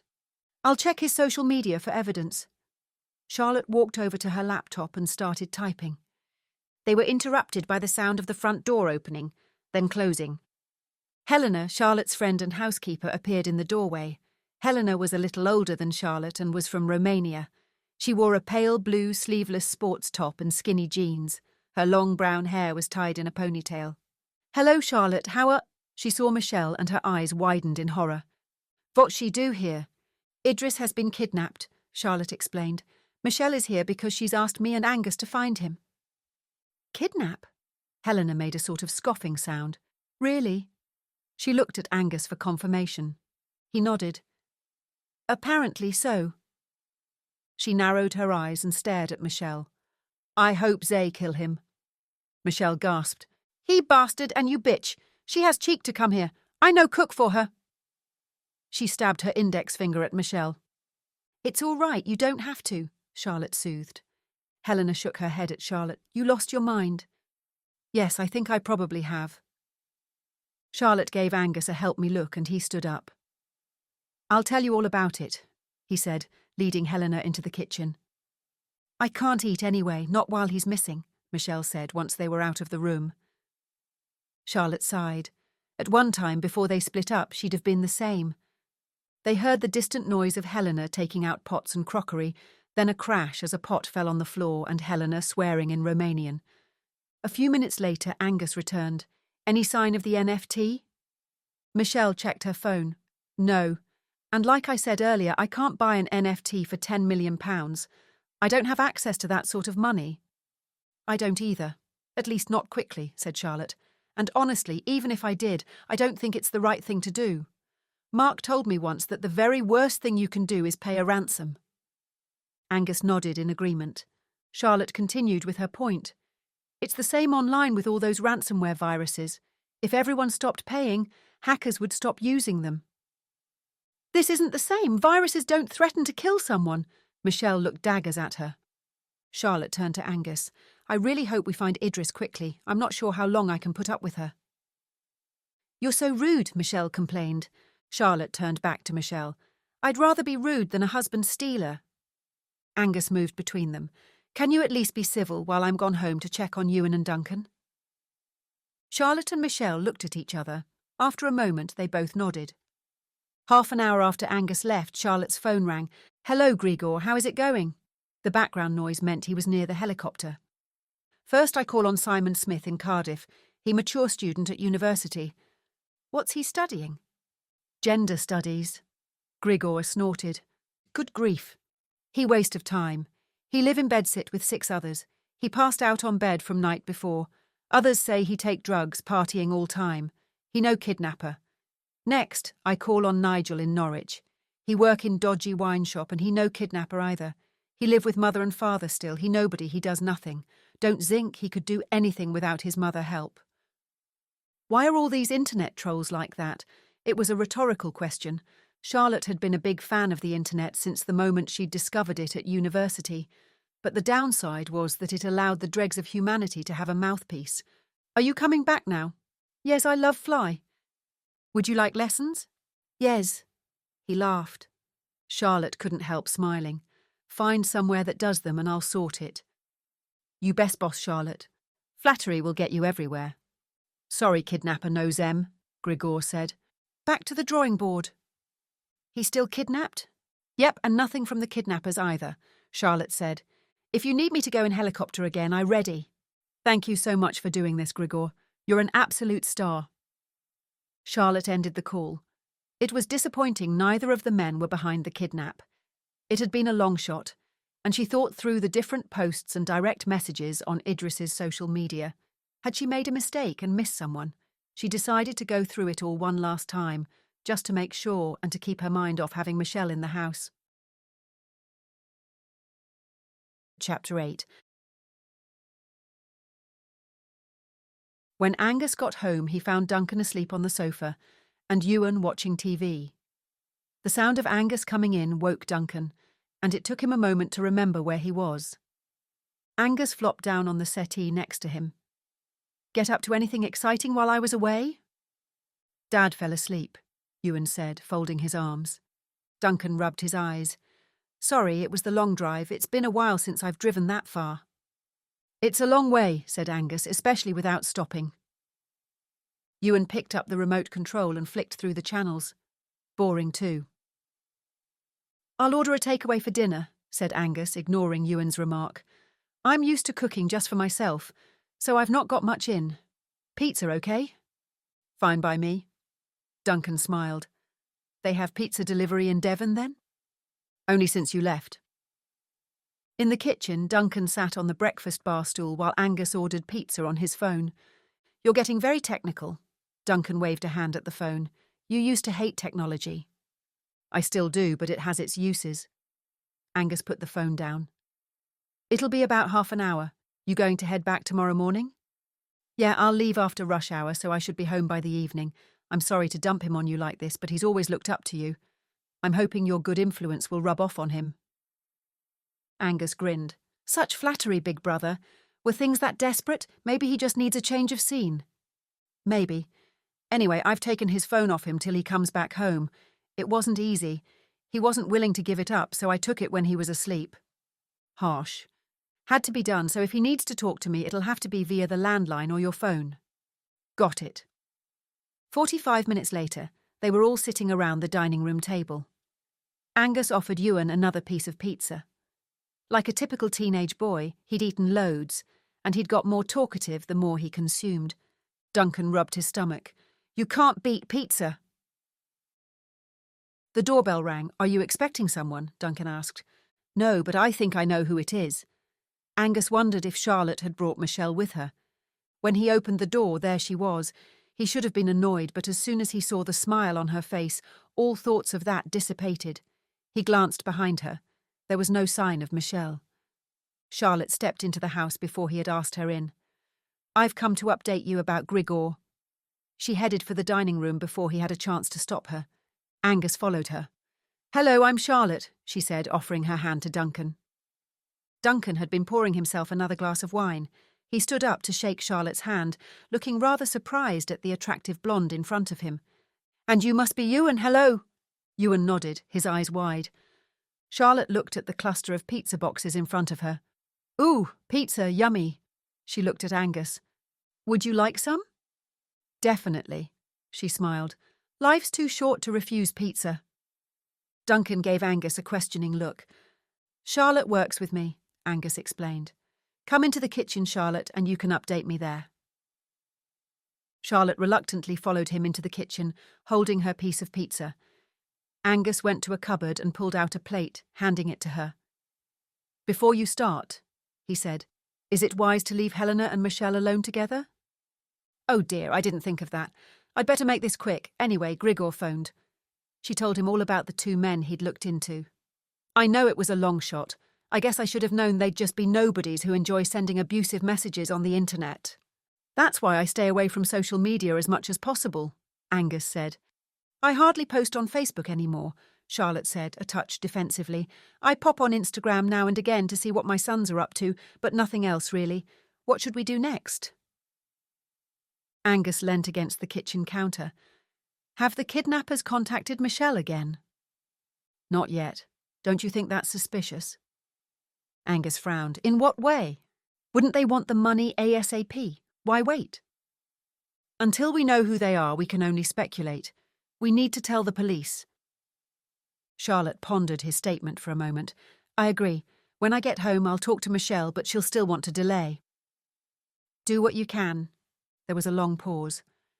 "So, how are things with your brother and nephew?" "Fine. Is your brother staying long?" "No, he's leaving tomorrow morning." "And Ewan?" "He's been mixing with the wrong crowd, so he's staying with me for a few weeks." "Well, I brought up two boys and both of them turned out fine, even if I do say so myself, so throw him my way if you need to." "I may well take you up on that, and sooner rather than later. He's stroppy and uncommunicative." Charlotte raised her eyebrows. "Sounds like normal teenage behaviour." "You don't mean that." "I do. Both my sons went through that phase. With Gethin it lasted until he was 17, and Rhys only snapped out of it when he turned 19. "Great," Angus commented. "Anyway, can't you remember being a teenager?" "Just about. It was a long time ago." Charlotte went back into the dining room. "Well, this looks like a feast." She eyed the 3 boxes, 2 of which were nearly empty. "It's not like you to eat junk food, Angus. You usually choose much healthier options. That's how you stay in such good shape." She winked at him.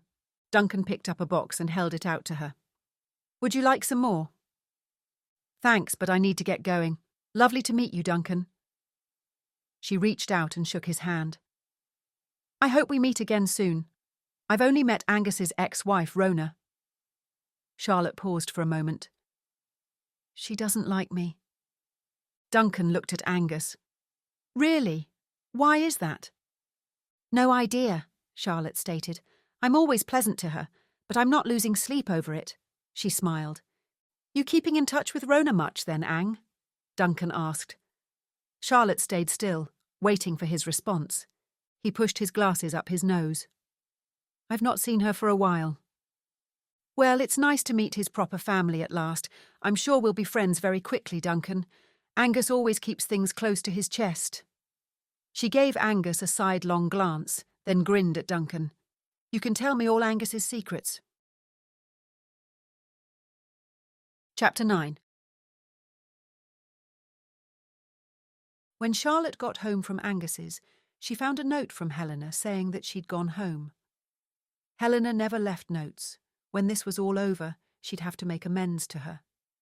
She went upstairs to check on Michelle. "Knock, knock," she called, then entered the bedroom. Michelle was lying on the bed, flicking through TV channels. "No news?" Charlotte asked. Michelle glanced at Charlotte. "No, I've been checking every couple of minutes. Nothing." "Have you had something to eat?" "I'm not hungry. How can I eat when he's God knows where, probably being tortured or dead?" Charlotte felt sorry for her. That irritated her. She should hate her and wish that Idris was dead too. But she just didn't have those sort of feelings. "Well, if you change your mind, let me know." She stood there for a moment, deciding how to say what she'd discussed with Angus. In the end, she decided being forthright was best. "We need to tell the police." Michelle turned her head towards Charlotte. "But what if they kill him?" "We can't guarantee they haven't killed him already. We've done everything we can and we're already running out of time." Michelle covered her face with the palms of her hands for a few seconds. "It's only been a day. What does Angus think?" "He agrees with me. Without access to CCTV and the police's other resources, there's not much else we can do." Michelle sat up in bed and sighed. "Okay, the police will keep it quiet, right?" "Of course they will. They wouldn't do anything to knowingly put someone's life at risk. I think you've made the right decision. Get dressed and I'll call my brother." Shortly afterwards, in the kitchen, Charlotte texted Angus to let him know what they were doing. Then she dialed her brother's number and prayed he'd pick up. Luckily, he did. "All right, sis. What can I do you for?" She took a deep breath. "Idris has been kidnapped." Woody gave a small laugh. "You're winding me up, right? Hang on a minute, I just need to check the date's not April the 1st. "I'm not winding you up, Mark. Michelle is here and we've got CCTV footage which shows him being kidnapped." "When?" Charlotte paused. "Yesterday," she said meekly. "Yesterday. You'd better have a good reason for not reporting it straight away. Michelle begged me not to. They said they'd kill him." There was a pause then. "I'm surprised at you. You should know by now that this sort of thing is best dealt with by the police." Charlotte scoffed. "You know me, too kind for my own good. If the kidnapping took place at their home, you should contact the police where they live. It's not in our domain. Where did they kidnap him?" "Hertfordshire. Haven't you got a contact over there?" "I'm pretty sure an old buddy moved there. I'll look him up and get him to call you, or even better, Michelle. Give me her number." Charlotte gave him Michelle's mobile number, and Woody ended the call. Charlotte felt a wave of relief. After a few moments, she did what came instinctively. She texted Angus to come over. It didn't take long for things to move forward. Michelle's phone rang 15 minutes later with a blocked number. She answered and put it on speakerphone. "Mrs. Michelle Bevan?" the caller asked. "Yes. I'm DCI Blake, Hertfordshire Constabulary." Michelle breathed a sigh of relief. "Not the kidnapper," she mouthed to Charlotte. "We've been notified by DCI Mark Lockwood at Devon and Cornwall Police that your husband has been kidnapped. Is that right?" "Yes. Could we do this via video call? Then we can go through every detail." Michelle looked at Charlotte, who nodded. "Text the link and I'll set it up." A few minutes later, a Zoom link came through. Charlotte picked up a remote control and pressed a button. There was a soft whirring sound and a flap opened from the ceiling. A large screen, at least 10 feet wide, came down. Charlotte put the Zoom call on it just as Angus arrived. "How come I've never seen that screen before? It's the same size as the one in Piccadilly Circus." "Haha. I watch films on it now and again or use it for Zoom calls. I was thinking of converting one room into a cinema, actually. What do you think?" Angus gave a resigned shake of his head. She went to her computer and clicked a few buttons, and the Zoom call started. A moment later, 2 police officers appeared on the screen. Both wore suits and white shirts, and Charlotte thought they looked too young to be police officers. They were sitting in what looked like an interview room. Both men were slightly pixelated at first, then the picture smoothed out. "I'm DCI Blake and this is DS Ashfield." Blake spoke with a soft Irish lilt. "Are you Mrs. Bevan?" "Not anymore," said Charlotte. She moved aside and indicated Michelle, who had changed into jeans and a black t-shirt. "This is the current Mrs. Bevan." "Yes, I'm Michelle Bevan." The Zoom call took over an hour. Charlotte sent the officers the CCTV footage and the other evidence she'd sifted through. The officers didn't comment on the fact that Michelle had hired her husband's ex-wife to find him. "We'll send one of our family liaison officers shortly." DCI Blake shuffled the papers in front of him. "They'll keep you informed about what's going on with the investigation. In the meantime, sit tight and let us get on with finding your husband." Michelle nodded, but when the call ended, she sat back in her chair and sobbed. Angus pulled a handkerchief from his jacket pocket and handed it to her. "You've done the right thing. They'll be able to access all the CCTV and intelligence we can't." "I know, I just want him back." "Why don't you try and get some rest? You've done all you can for now." "A hot bath might help too," Charlotte suggested. Michelle nodded and went upstairs. Charlotte turned to Angus. "They still haven't been in touch with any further information about the NFT?" Angus frowned. "I can't understand why there's been no other contact." "It is strange. Is it hard to get one of these NFTs set up?" Charlotte considered. "Not really, I can't think of any technical reason. There are plenty of places where you can mint one, some legitimate, some not." She paused before her next words. "What are the chances of Idris being killed?" Angus shrugged. "I don't know. I wish I could tell, but it depends how crazy these people are." At the mention of crazy, Charlotte realised that she hadn't even thought about Misty, her therapist, since the previous morning. For once, she didn't feel as if she needed to talk to her. That was progress. Chapter 10. There had still been no contact from the kidnappers by the next morning. The only thing that distracted them from their frustration was Helena's arrival. She was dressed in activewear, a bralette and pink yoga leggings. Charlotte followed her into the kitchen and they kissed each other on the cheek. "How are you, darling? Have you forgiven me yet?"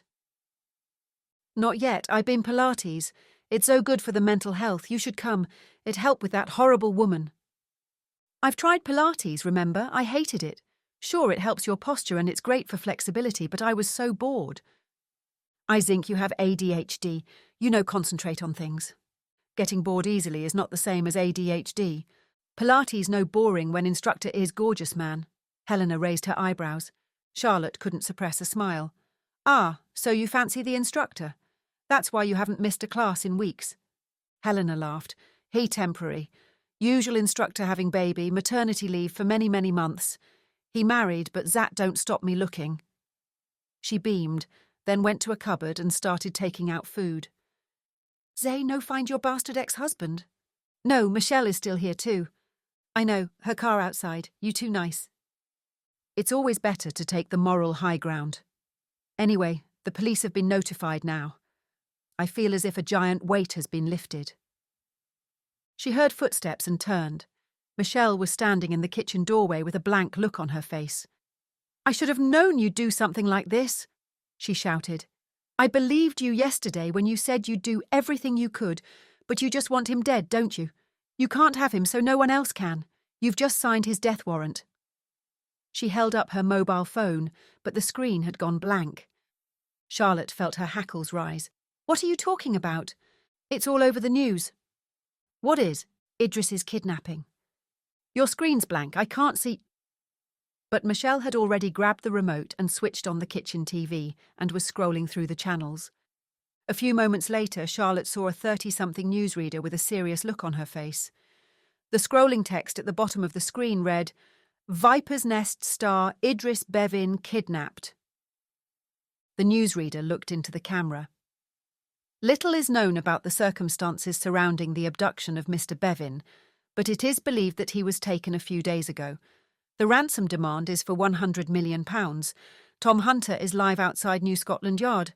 The shot changed to a reporter standing by the famous rotating New Scotland Yard sign. "Wait a minute," said Charlotte. "Are you accusing me of telling the press?" "Of course it was you," Michelle snapped. "You couldn't wait, could you? It's your revenge on us, for Idris falling in love with me and leaving you. I should have known you'd do something like this." "Shh, there's more." Charlotte turned the volume up and they both listened to the news report. "Police at Scotland Yard have confirmed that Idris Bevin has been kidnapped. No further details have been released about how he was taken. It is believed that his wife is in hiding and Mr. Bevin's friends and family are not available for comment. I'm not in hiding, cried Michelle, red-faced. You lied about me too. Charlotte turned the TV's volume down, wishing she could do the same to Michelle.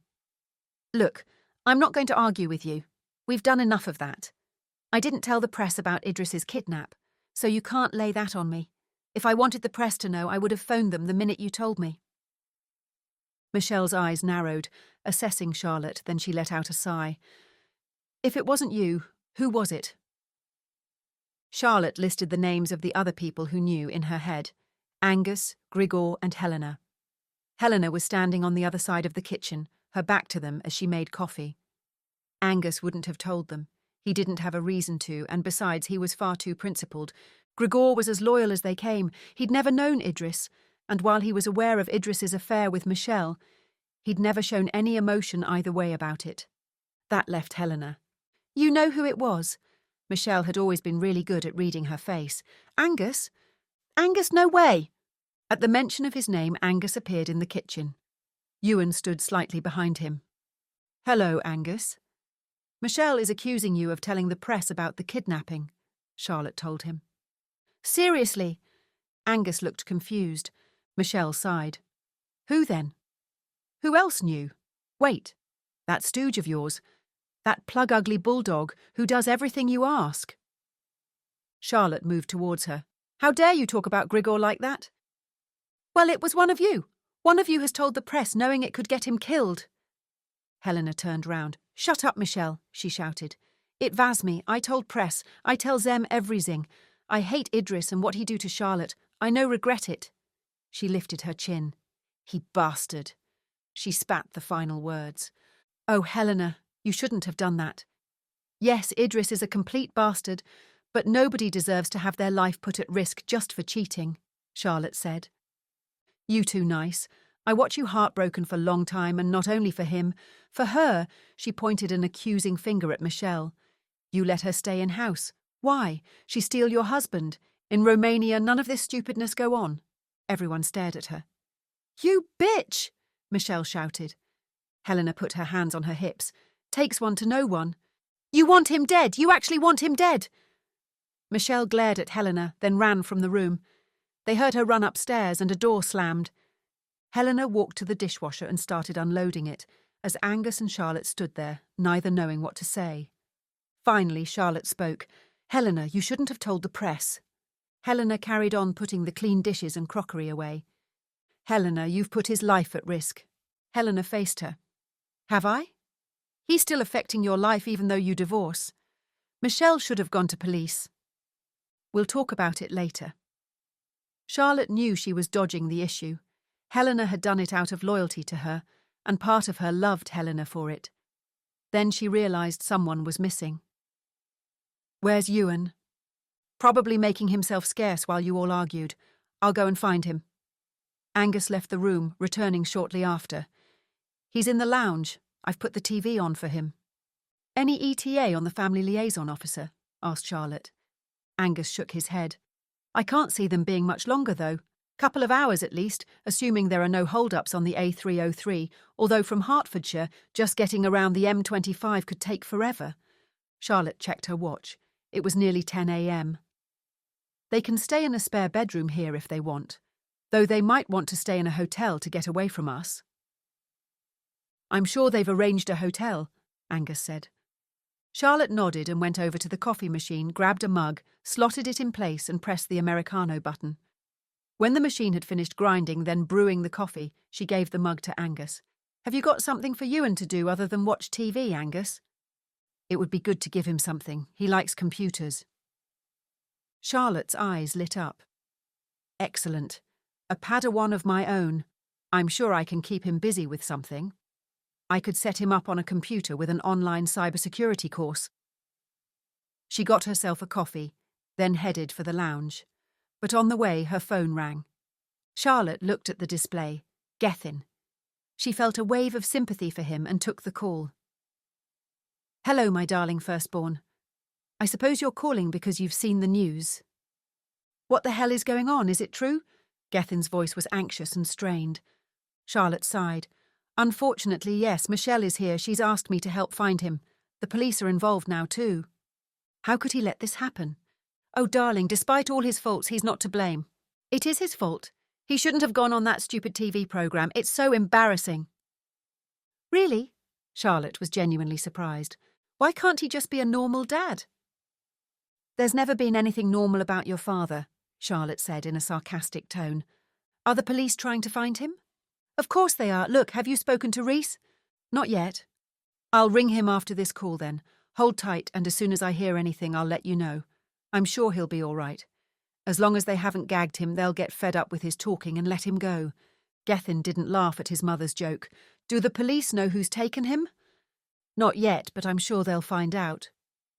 I'm really worried, Mum.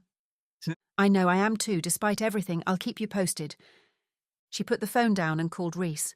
The call went to voicemail, so she left a message. Hello, darling. If you've seen the news about your father, try not to worry. The police are on the case. Call me when you get this. Charlotte went to find Ewan. Teaching him some cybersecurity would help keep her mind off what seemed to be absolute chaos at the moment. She found him slumped on a chair, watching some program where groups of people bid on hidden items in self-storage facilities, only discovering what was underneath the covers when they'd won the auction. Ewan, would you like a drink? He shrugged. Come to the kitchen and I'll find you something. It was an order, not a request. He got up slowly and loped after her. My sons are a bit older than you, but when they were your age they loved smoothies. I have some here, I think. She opened the fridge door and scanned the contents. Ah, yes, here we are. She pulled out a small bottle of green smoothie and handed it to Ewan. So, you're staying with your Uncle Angus for a few weeks then? How exciting. What are you going to do while you're here? Ewan shrugged. Angus said you can teach me to hack. Charlotte quirked an eyebrow. I know him well enough to know he'd never say that. However, I can teach you some computer skills if you want to learn them. Hacking is actually quite boring and laborious, and you need permission to do it because it's illegal. She considered Ewan. He didn't look anything like Angus. He hadn't finished growing, but there wasn't even a hint of family resemblance. Ewan had a longer, more streamlined face. He was bulky and had much darker hair. Computer skills would give Ewan kudos with his friends. A friend who could hack had an almost godlike status. Hacking's boring, Ewan said with skepticism. Yep, social engineering is much more interesting, Charlotte commented. What's that? Manipulating people into giving you the information you need? Ewan's eyes widened, and for a moment Charlotte wondered whether she was doing the right thing. He was young and impressionable, but manipulation wasn't really something a lad his age would be capable of. Has your Uncle Angus brought you up to speed with what we've been working on? She asked. No. Do you watch Viper's Nest? She wasn't surprised when Ewan shook his head. Too busy gaming? Sometimes, but I like art too. Well, art and computers mix. Have you done any vector graphics at school? Ewan shook his head. I can show you. Anyway, my ex-husband is on Viper's Nest and he's been kidnapped. We're trying to find him. Charlotte filled in the other details of the kidnapping. So it's all over the news now. Hopefully the police will find him. Ewan stood there, silent and awkward. Anyway, I hear you need something to keep yourself occupied. How about I teach you a bit of cybersecurity while we wait for the police officer to arrive? Charlotte didn't wait for him to answer, but led the way to the study. Chapter 11. Charlotte had kept Ewan occupied by teaching him some basic cybersecurity searches and the main internet security threats. Finally, a few hours later, the family liaison officer arrived to look after Michelle and was shown in by Helena. He was in his mid-30s, of average height and dark-haired, dressed in a dark silver-grey suit and carrying a small rucksack. Sorry it's taken me so long to get here. There was an RTA on the A303. I'm DCRJ Sharma from Hertfordshire Constabulary. I've parked my car in the driveway. Is that all right? Charlotte stood up and shook his hand. Charlotte Lockwood. Yes, it's fine to leave your car there. There's plenty of room.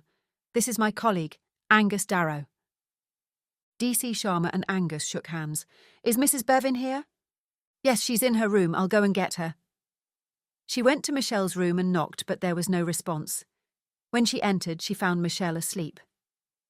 Back downstairs, Angus had made DS Sharma a coffee, and they were sitting on the Chesterfield. Michelle's asleep, Charlotte said. Unless you need to speak to her straight away, I think it's best to leave her for now. Not immediately. The police officer sipped from his mug. Do you have any updates on the case? Are you any closer to finding him? Angus asked. Not yet. I had an update about an hour ago and the investigation is ongoing. They've pulled a good team together, though. Well, I think tracing the van via CCTV would be the best lead, said Charlotte. DC Sharma shifted in his seat. Yeah. Charlotte sat down opposite him and sized him up. He seemed nice enough, but family liaison seemed like a waste of police time to her. I've never quite understood what a family liaison officer does.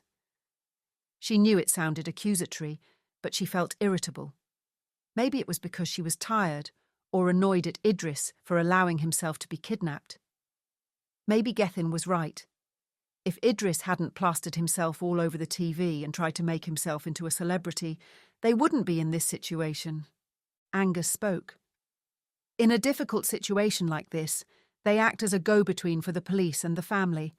It helps aid communication so that the family are kept up to date with everything. Wouldn't a phone call do? No, Angus replied, giving her rather a stern look. They're also sent to check out the family and work out if any of them are involved in the crime. Really? Charlotte's eyes widened. Well, I can tell you now that Michelle doesn't have the ability to pull off something like this. She picked up her phone and checked it. An awkward silence fell. So am I right in thinking that you are Idris Bevan's ex-wife? Asked DC Sharma. Charlotte looked up from her phone.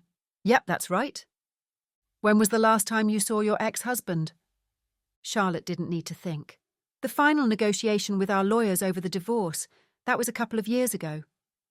What was the reason for the divorce? He asked. Nosy, aren't you?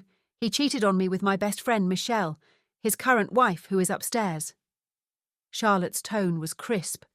She put her phone down and stared at DC Sharma. So the marriage ended acrimoniously? Well, now I've discovered why you're a detective. She turned to Angus. Is he interviewing me? Sort of, he replied, more finding out whether you might have kidnapped Idris. Charlotte's mouth dropped open. Me? DC Sharma cleared his throat.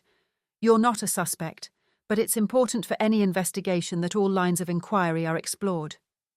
So you're checking me out to see if I've kidnapped my ex-husband? Charlotte's eyes narrowed. You're just here to stick your nose in, aren't you? What possible reason would I have to kidnap him? That's what he's trying to find out, said Angus. Don't hold it against him, Charlotte. He's just doing his job. Charlotte glared at the police officer. Well, if he wants to find out anything else, he'll have to talk to my lawyers. DC Sharma held up a hand. Look, I'm not here to accuse you, and I won't be answering any more of your questions, Charlotte snapped. I'll fetch Michelle. You can grill her. She stalked out of the room. A few minutes later, Michelle came in, bleary-eyed and yawning. DC Sharma stood up and introduced himself, and Michelle gave him a wan smile. Thank you for coming. How is the investigation going? Have they found his body yet? Now the press know he's been kidnapped. He'll probably end up dead. She glared at Charlotte. Charlotte gave a tut that made everybody look around, but said nothing. DC Sharma gave Michelle an update on the situation. The team in Hertfordshire were hard at work, trawling through CCTV images of the local area to try and trace the van, and looking into anyone who might have a reason to take Idris. Charlotte pretended not to listen as she browsed on her mobile phone. The truth was that she had been racking her brain for how to help find Idris, but she had come to a dead stop. They needed that CCTV evidence, and the only way to get it was through the police. DC Sharma and Michelle had stopped talking. Who is in charge of the investigation? Asked Charlotte. DCI Ellis. I don't know him personally, but from what I hear he is very good at his job, so you'll just have to sit tight and wait. Charlotte nodded, though she had no idea who DCI Ellis was. She texted the name to her brother, Mark. At least there was an actual person in charge of trying to find Idris, which made her feel a bit better. But how long would this go on for? She sent Angus a text. Surely there's something we can do. Do we really have to sit here and let the police handle it? Angus's phone buzzed. He looked at her, read the text, then sent a reply. I've been trying to think of something, but I don't see what we can do. We need access to the CCTV and only the police can get it. Charlotte replied, I thought you were going to suggest I try and hack it. That made Angus smile, and his reply came quickly. I would never suggest you hack anything. Remember, you're not supposed to tell me anything you get up to that might be even slightly breaking the rules. Charlotte considered. Hacking the CCTV might take some time. Her best bet would be through socially engineering one of the people who worked there, or maybe a hidden virus.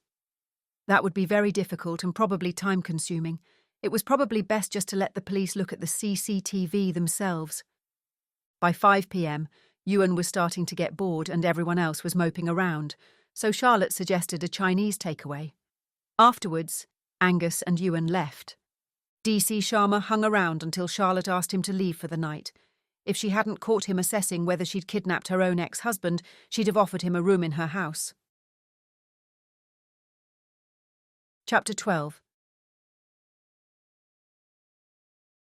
Angus spent the evening ironing, cleaning and worrying about what was going on at Charlotte's house.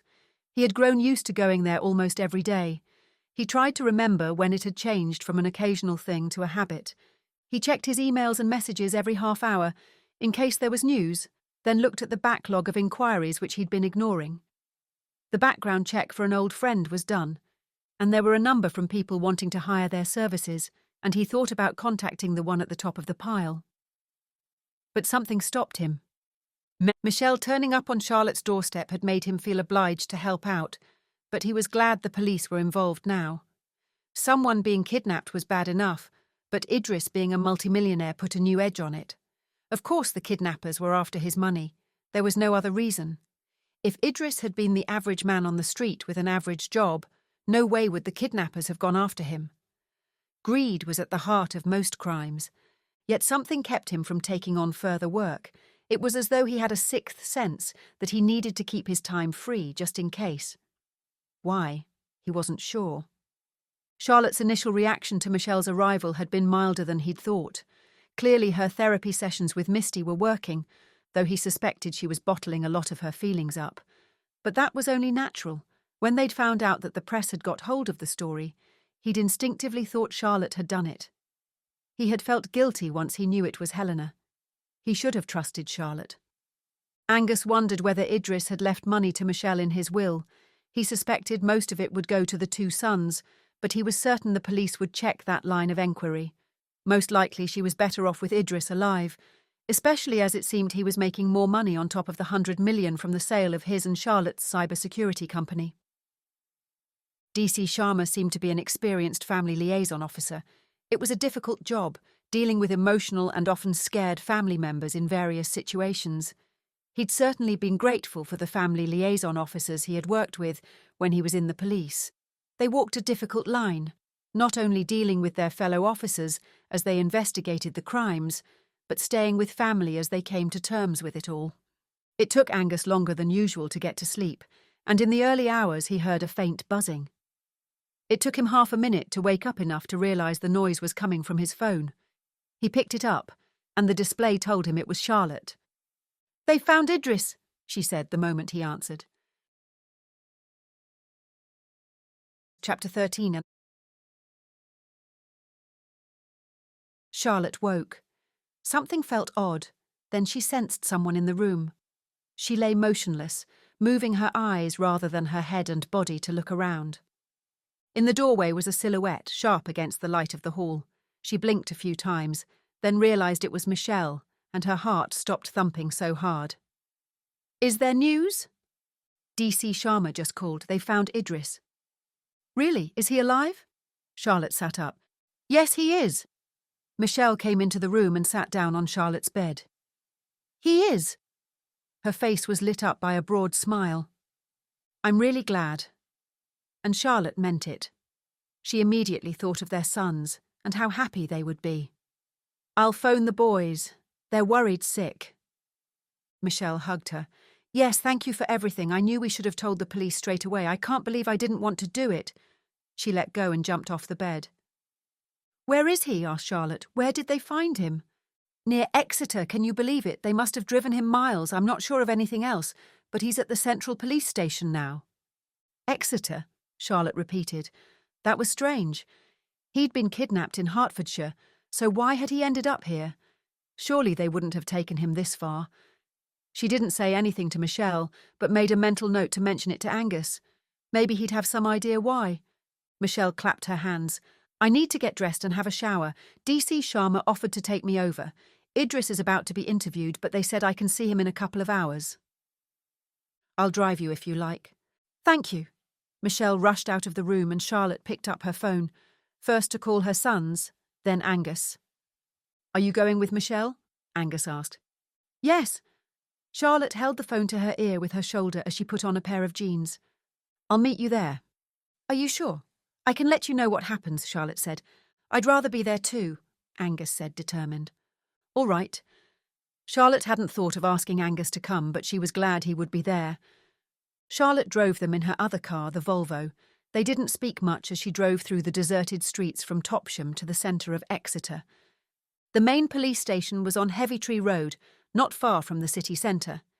It was an eyesore of 1960s architecture. Boxy and made out of concrete, with large rectangular windows, it reminded Charlotte of her hometown of Hemel Hempstead, which had been blighted with similar buildings. DC Sharma had already arrived and was waiting for them in the main lobby. He indicated the cheap red plastic chairs bolted to the floor. Mr. Bevin is being checked over by a doctor, and then he'll be interviewed. Michelle frowned. It's so stupid. Why do they need to interview him? He's been through a terrible ordeal. I want to see him. It isn't like that. It's more of a debrief to find out anything we can about the kidnappers. Oh, I see. When can I see him? I want to see him. When the debrief is over, but we do need to get any information about the kidnap from your husband as soon as possible. It's vital to get as much from him as we can while it's fresh in his memory. A few minutes later, Angus arrived, dressed in dark jeans and a plain white t-shirt. Even though those were more casual than his normal clothes, he still looked smart. Charlotte stood up. You didn't have to come, but I'm glad you're here. The desk sergeant recognised him straight away. Well, Angus Darrow, how the devil are you? He held out his hand and Angus shook it. A bit tired, but it's nice to see you, Bob. How are you? Oh, you know, still part of the furniture, but otherwise fine. What can I do for you? I'm here about Idris Bevin. Is he all right? Bob nodded. He'll be out soon once DCI Lockwood has interviewed him. You here with them? He indicated Charlotte, Michelle and DC Sharma. Yes, Angus said. Michelle went over to the desk. How much longer? That made Bob straighten up. Not long. Try not to fret, Mrs. Bevin. It was another 10 minutes before Idris came out of a side room. His booming Welsh voice cut through the silence of the waiting area. I told you I was okay, Doc. No kidnapper is going to get the better of me. Michelle ran towards him and he took her in his arms. My best girl.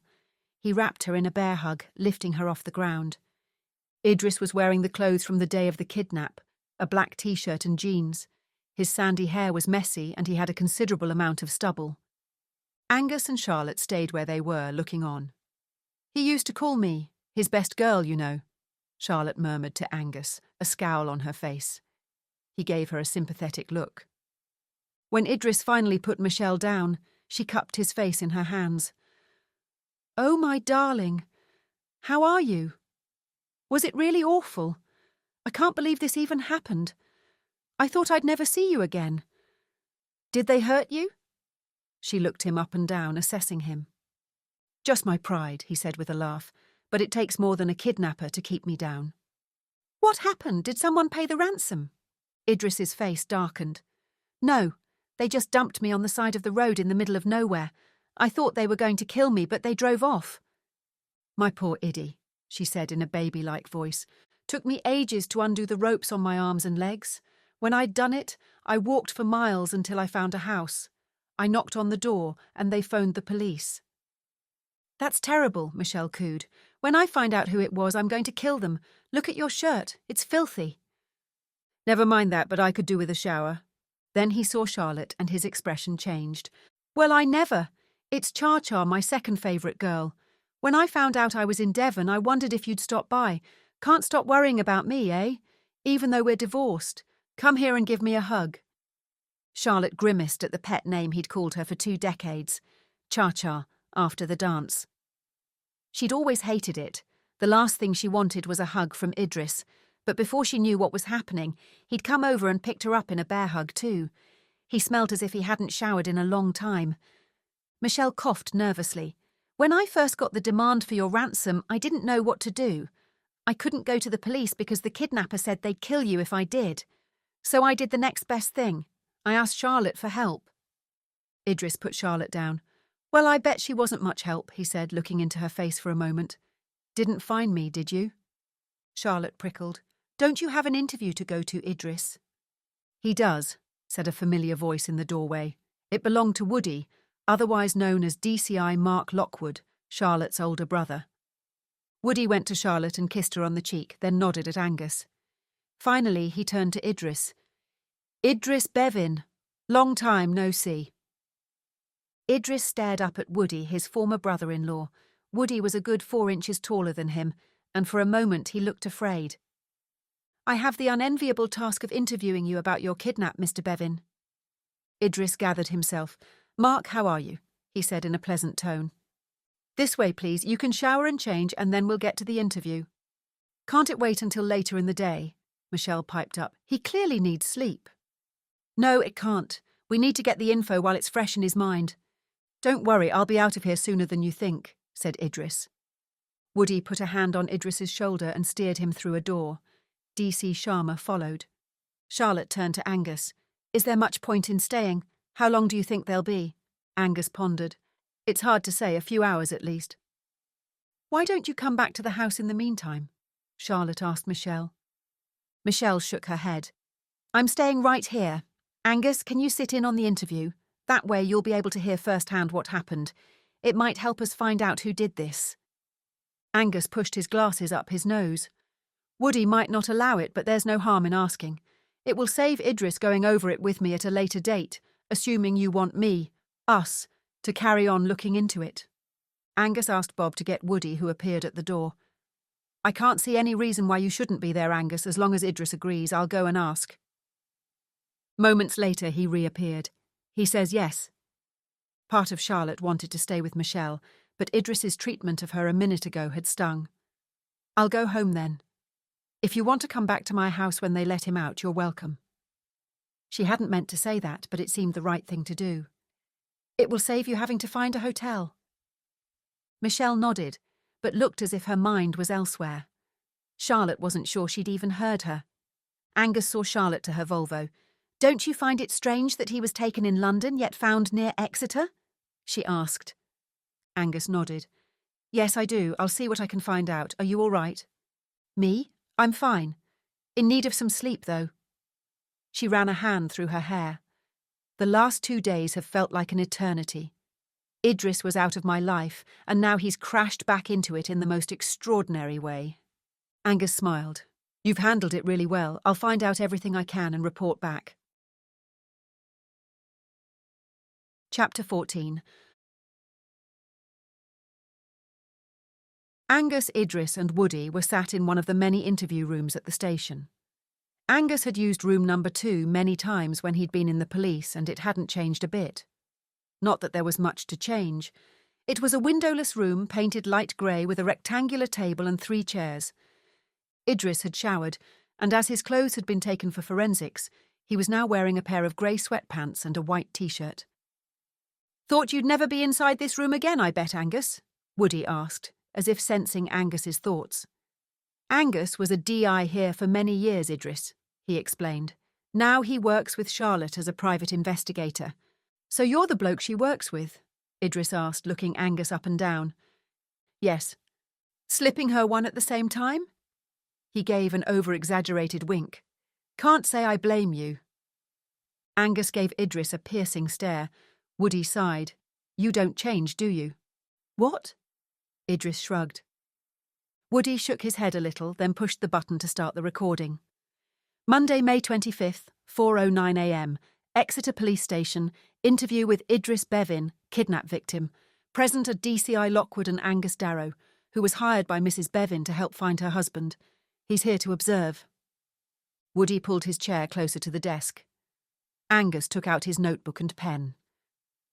"Why don't you start from the beginning, Idris?" said Woody.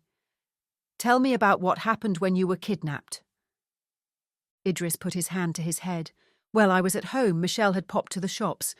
The doorbell went, and I couldn't see who it was because they'd parked close to the door. When I opened it, a man pointed a gun at me and told me to get into the back of the van. I thought it was a joke until I realised the gun was real. They're banned, and only really dodgy people have them. What made you think it was real? Woody asked. I fired a few handguns in the US at one of their many ranges. He shouted at me, really aggressive-like, so I did what he said. He put cable ties on my wrists and shoved me into the van. Was anyone else in the van? I didn't see anyone else, no. The back of the van was boarded up and it was pitch black, though. How long did he drive for? Idris considered for a moment. It must have been at least half an hour. Then the van stopped, and I tried to think of a way to overcome him. But when he opened the doors, we were in some kind of large garage.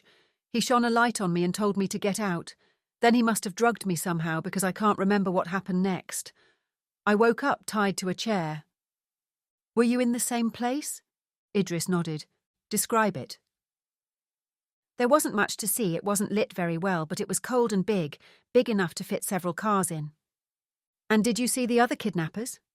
No, it was just him, and he wore a balaclava the whole time.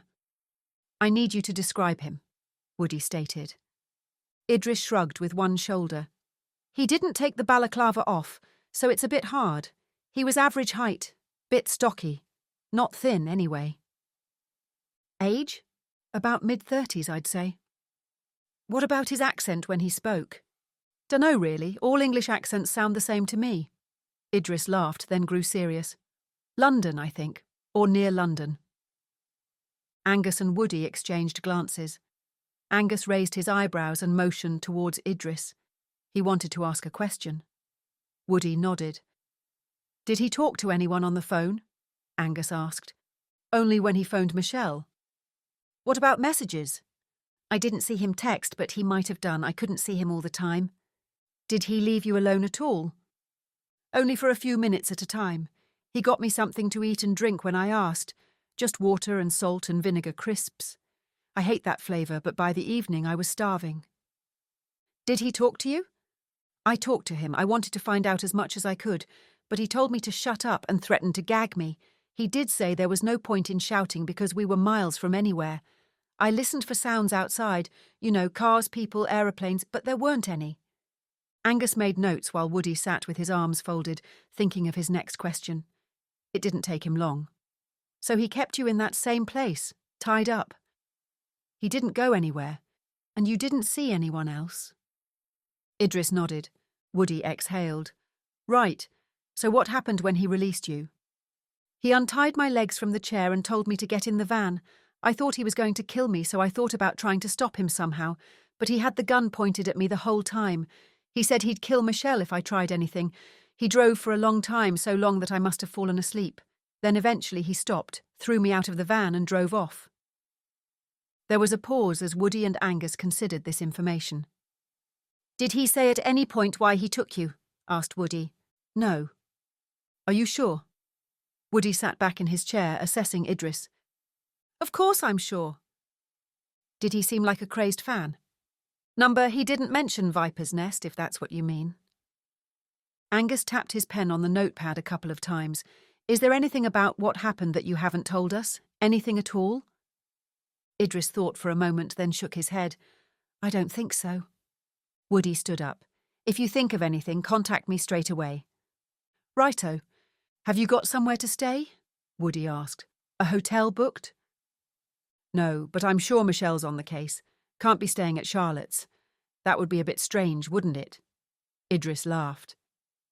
While Idris was reunited with Michelle, Angus hung back for a quiet word with Woody. He's hiding something. You think so? Woody sat back down. I can't put my finger on it. Angus shook his head. Maybe I'm trying to find something that isn't there.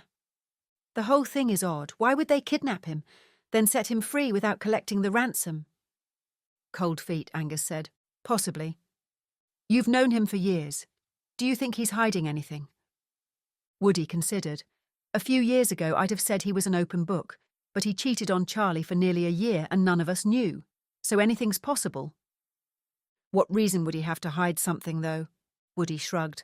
I'll get my team to explore all angles. If he is hiding something, he'll regret it. Angus's mind raced through reasons why Idris would hold information back, because he was sure he was. Could it be that the kidnappers want him to do something for them and he has to be free to do it? Woody considered. Like? I don't know.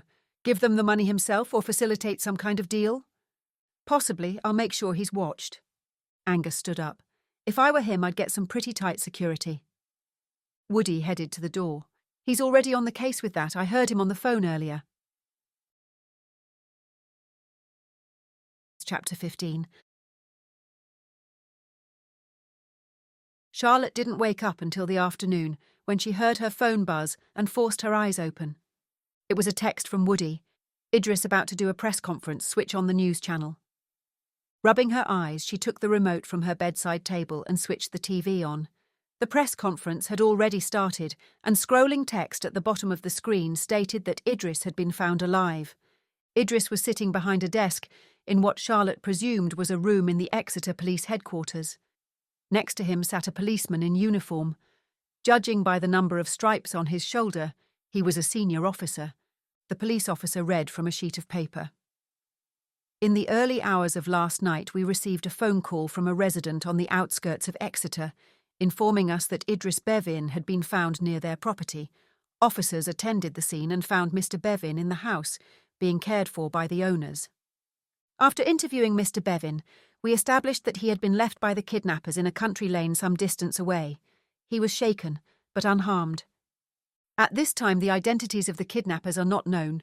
However, our investigation is ongoing and we hope to apprehend them in due course. If any members of the public have information about the kidnappers, we ask them to please come forward. That is all the information I can give at this time. Now we will take questions. There was a brief pause before a reporter asked, Idris, can you tell me how you're feeling? Idris's stubble was gone and his hair was neatly brushed. He wore a pale blue shirt but no tie. I'm just relieved, he said. I'm not going to lie. It was a horrible experience. There were times I thought I'd not get out alive, and I'm very, very glad to be free. There was a constant clicking of cameras as Idris spoke. Charlotte could tell by the slight quaver in his voice that he was speaking from the heart. He was always a joker, looking for a laugh, but for once he was serious. Deep down she felt a pang. It reminded her that despite their marriage being over, she still cared about him. That was annoying. She wanted to hate him, but she couldn't. A different journalist asked, Do you know where you were held? No idea, but it was in London, I think. When they first took me, they didn't drive far. How did you end up in Devon, then? Another reporter asked. I don't know. Maybe they fancied a short break by the sea, Idris said and laughed. Some of the reporters laughed too. Charlotte tutted, always the joker. The police officer beside Idris spoke. We are looking into why that was the case. Could it be that the kidnapper had local connections? Asked another reporter. We can't comment further at the moment, said the police officer. Was there a ransom for your safe return and was it paid? They wanted all my money, but they didn't get a penny, Idris stated. Do you think they got cold feet once the news broke? Maybe. Idris shrugged. Will you have more security now? Yes, but I can't discuss that in public. Can you tell us what happened the day you were taken? Idris shook his head.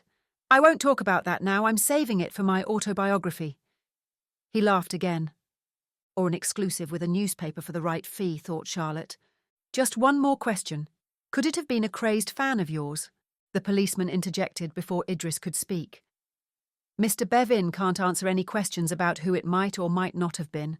That might compromise the investigation. That's all for now. The shot changed back to the newsroom and the main presenter sitting behind the desk. Charlotte sat up in bed. She was pleased that Idris's ordeal was over. He looked more like his old self than he had the night before. But she wondered about his mental health. Being kidnapped was no small thing. Although Idris always had a joke on the tip of his tongue, and his humour was one of the things that had attracted her to him, beneath the smiling surface he had dark moments. Charlotte picked up her phone and checked her other messages. There was nothing from either Michelle or Idris, and she felt a small surge of anger. She'd dropped everything for them, against her better judgment, and they'd dropped her like a stone the second they didn't need her. She leaned back on her pillows and sighed. She should have known that would happen. but she had done the right thing. After Charlotte had got dressed and had something to eat, she called Angus. She wondered why he hadn't come round, or at least texted. "Are you coming over?" she asked when he answered. "Not yet. Why? Was there something you needed to work on?" "It's just the fact that Idris was taken in Hertfordshire and dumped in Exeter. I thought you'd at least update me on what he said in the interview." "I was waiting for you to contact me, to be honest. I thought you'd want to sleep in." "That was thoughtful," Charlotte conceded. "Mark hasn't contacted me since telling me about the press conference, which means he's either too busy or ignoring me on purpose." "He ignores you on purpose?" "All the time," Charlotte said. "Really? You don't believe me, thanks." "It's not that I don't believe you, more that you're hard to ignore." Charlotte narrowed her eyes, though he couldn't see her. "Tell me what you know." Angus told her what Idris had said in the interview. "So it's still a mystery as to why and who. The police are assuming for now that Idris was left near Exeter, because that's where Michelle was, but they're not sure how the kidnapper knew that.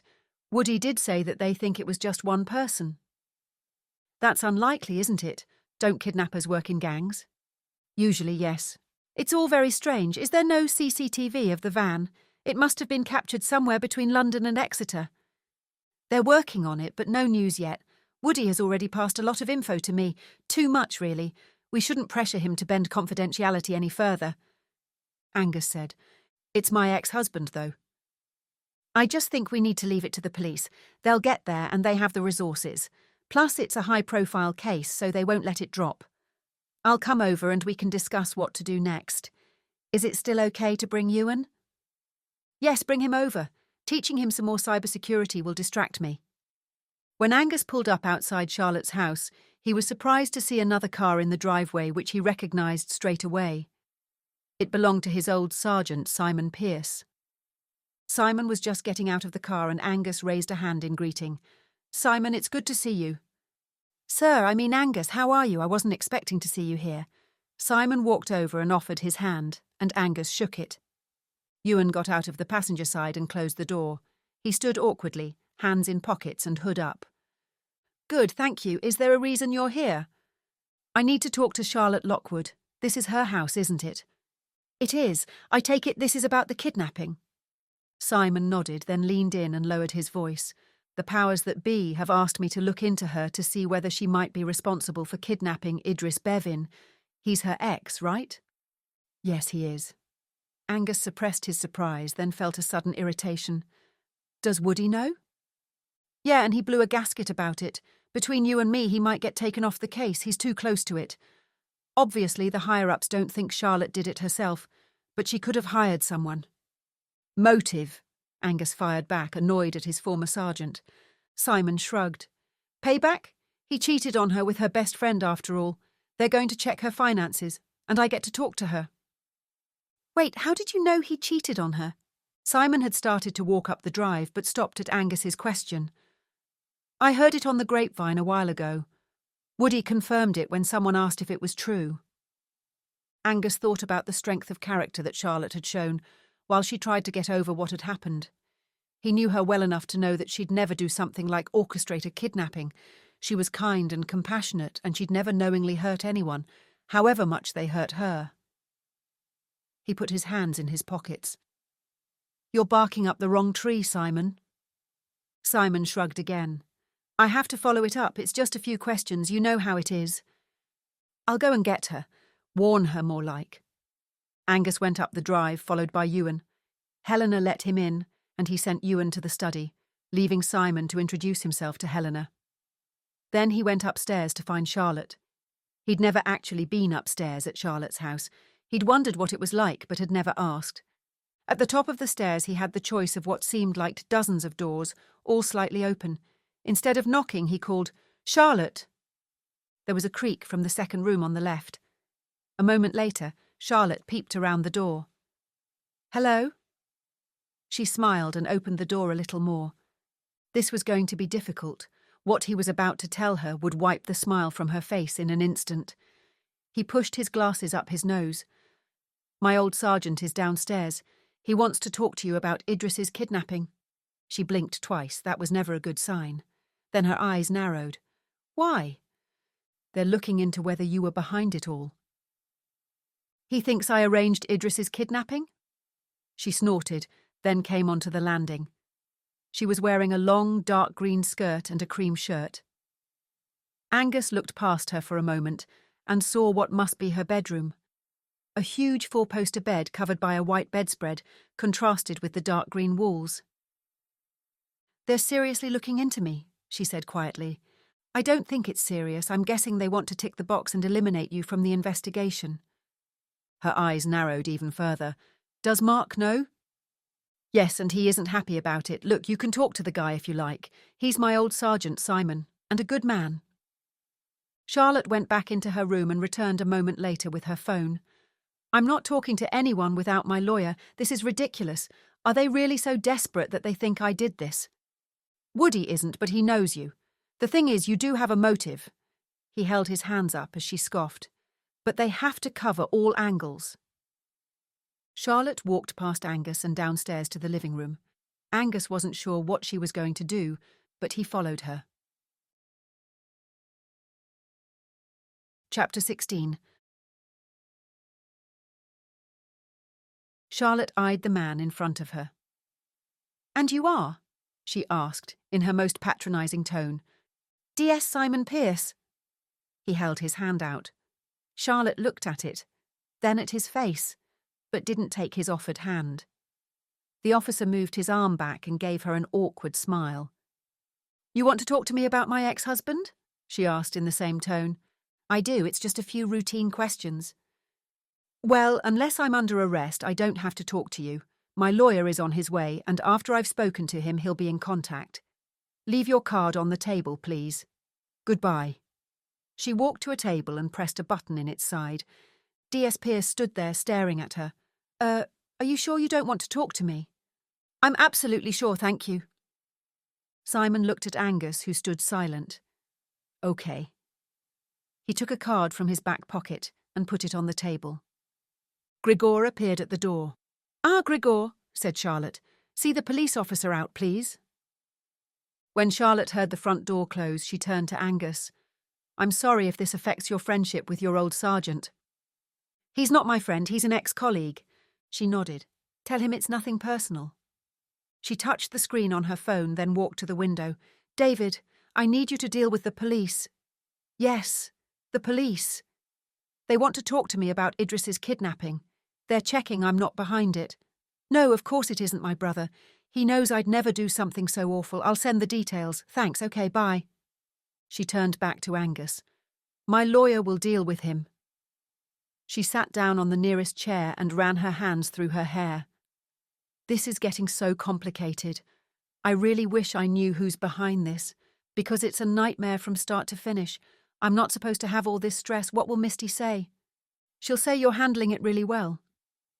"Because you are." Angus sat next to her.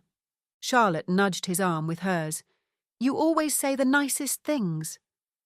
"I just speak the truth. Look, why don't you spend some time teaching Ewan? It will take your mind off things, and he really enjoyed the stuff you did before." Charlotte's face softened. "All right." Charlotte was teaching Ewan in her study when her phone rang. She glanced at the time. 5 o'clock. The display said Michelle. "Ewan, why don't you go and get a snack from the kitchen while I take this call?" Ewan nodded and got up. She picked up the call. "Are you finally calling to thank me for helping?" Angus was working on his accounts on the other side of the room. He glanced up, then looked down again. "No, I'm not," Michelle snapped. "Your brother has brought Idris back in for more questioning." "Oh, from the sound of your voice, that's a bad thing?" "He's accusing Idris of setting up his own kidnap." It took Charlotte a moment to process this information. So the police had moved on from looking into her to suspecting Idris himself? That was both ironic and rather pleasing. "I don't believe for a minute that Idris set up the kidnapping himself," she said for Angus's benefit. "I know, right? I can't believe your brother actually thinks that." "Mark must have a reason for thinking it, though," said Charlotte. "Something can't be right, or they wouldn't even consider it." "Trust you to take your brother's side," Michelle muttered. "I'm not. They're investigating me too, you know, and they're probably checking you out. They're just covering all angles. He's not under arrest, is he?" "No, they're just questioning him. His lawyer is with him." "Well, that's all right then. I'm sure he's got a decent one, and as he didn't do it, he's got nothing to worry about." Sorry, got to go. Charlotte ended the call before Michelle could say anything else. She put her phone on the table and sighed. Angus folded his arms. Are you sure he isn't behind it? Absolutely. He's done some stupid things in his time, but even he's not stupid enough to do that. Angus said nothing. Charlotte raised her eyebrows. You think he might be? I don't know, Angus replied. In the interview, I got the feeling that he was hiding something. Like what? I don't know, Angus said. Well, that's no help. And there's also the fact that they let him go, close to where Michelle was, and despite asking for a huge ransom, they didn't follow through. Charlotte stood up and stretched. Michelle didn't have a clue, though. She was frantic. I agree, there's no way she was acting. If he did it, what motive would there be? He hasn't lost any money, according to Michelle. Angus thought. He likes the limelight. Maybe it was a publicity stunt. There was that case in America where an actor faked an attack on himself. I remember that. The judge said he craved attention. Idris had always been the life and soul of the party, who loved making people laugh. But doing something so outlandish just to get in the news? She shook her head. I can't see him doing something so stupid, and he'd never waste police time. What was he like in the interview? Did he seem like he was acting? No, and your brother seemed to think it was real. So we're back to square one. It's all just a hot mess. Until the police can work out who was behind it, they're pointing the finger at everyone. They have to explore all possibilities, said Angus. Charlotte huffed. Yes, but then they should move on to the actual culprits. They're trying, but they've drawn a blank. We need to move on to another case, said Charlotte. I need a distraction. If the police can't work out who it was, and we've tried and failed, I don't know what to do. Angus raised his eyebrows. You don't normally give up so easily. She sighed. For anyone other than Idris, I wouldn't. But dealing with all this has been hard, and though I've been trying to move on, it's stalled my recovery. She pressed her palm to her forehead. God, I don't mean to make it all about me, really I don't. I wasn't kidnapped, and for that I'm grateful, but it's affected me too. That's all. She looked up at Angus and smiled. So, what other cases have we got lined up? Angus took out his phone and pulled up an email. I've had an interesting request from someone today, actually. They've asked me to trace someone who used to live in their house in the 60s. Charlotte studied him and saw a flash of something in his eyes. Passion? Enthusiasm? Why do they want to do that? They found a tin full of old photos in their attic. They look as if they have sentimental value. And you're interested because I like historical cases, you know, ones that mean something, and he's prepared to pay a lot of money. Everyone has their price. Charlotte smiled. The extra money will go towards the deposit on my next property investment. Are you trying to be the next Donald Trump? He chuckled. No, I'm not. All right, let's give it a go. It's certainly different and isn't a change as good as a rest. I'll call him. Chapter 17. Thank you for getting in touch with me so quickly, said Oliver Trent. I'm so grateful to you for agreeing to come and see me.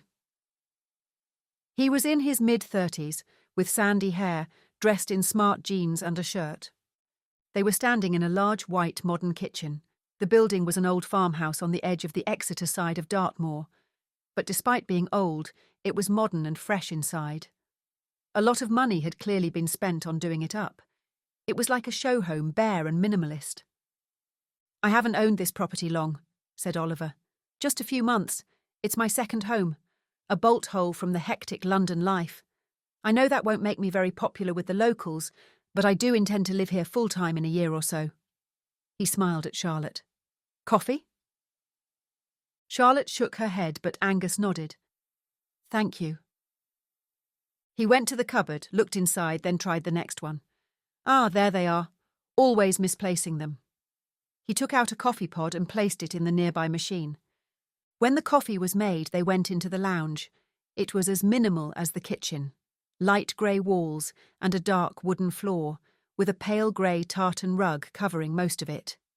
The chairs and settee were light grey too and looked almost new. In the middle of the room was a coffee table with a vase of spring flowers on it.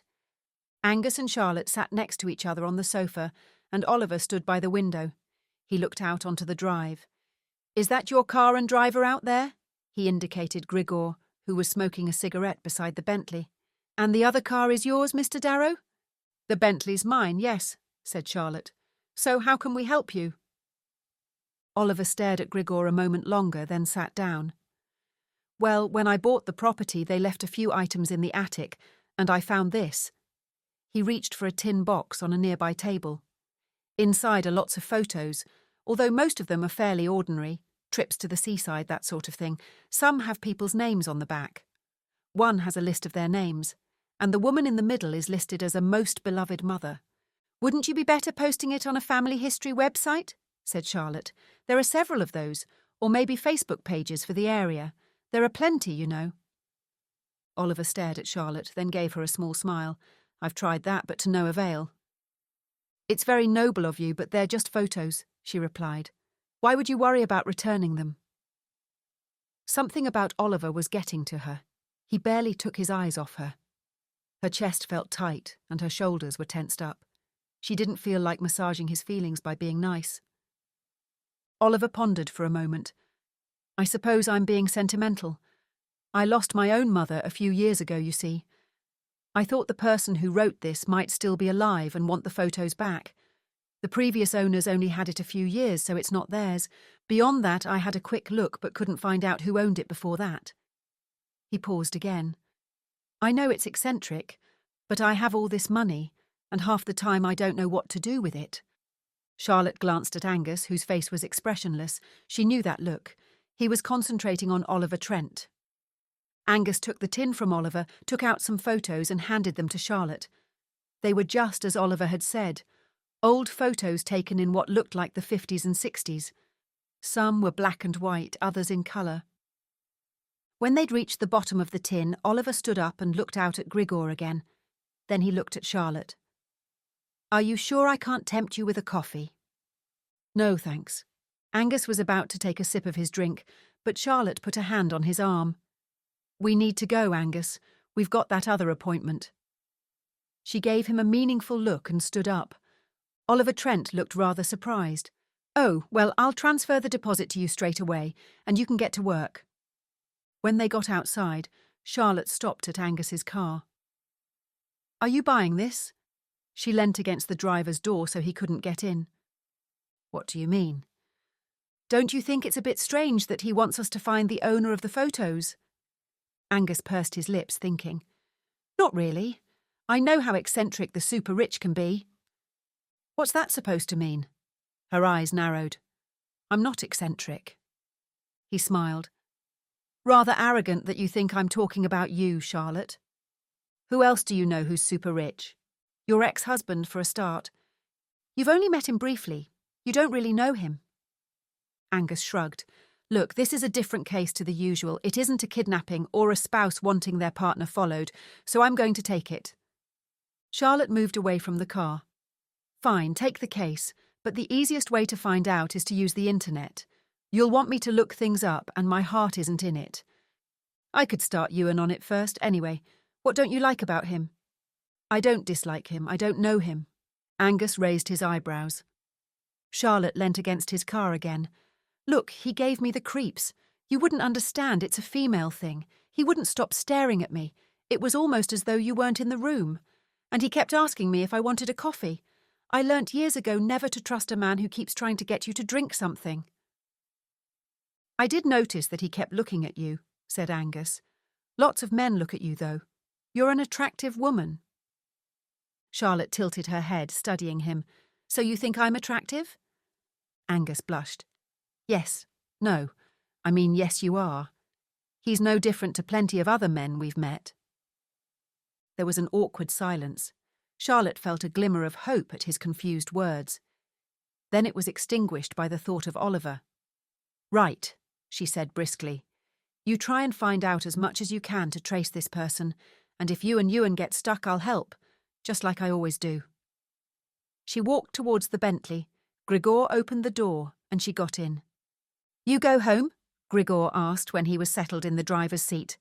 "No, I need to go into Exeter and get a few things. Drop me off near the cathedral. Anything to kill time, because if she went straight home, she knew she'd end up helping Angus, even though he hadn't asked. As Grigor drove, Charlotte fumed. Why Angus was taking on this case was beyond her. Was it just the money? Maybe he was getting more mercenary. Maybe he'd always been mercenary and she hadn't noticed. No, that wasn't fair.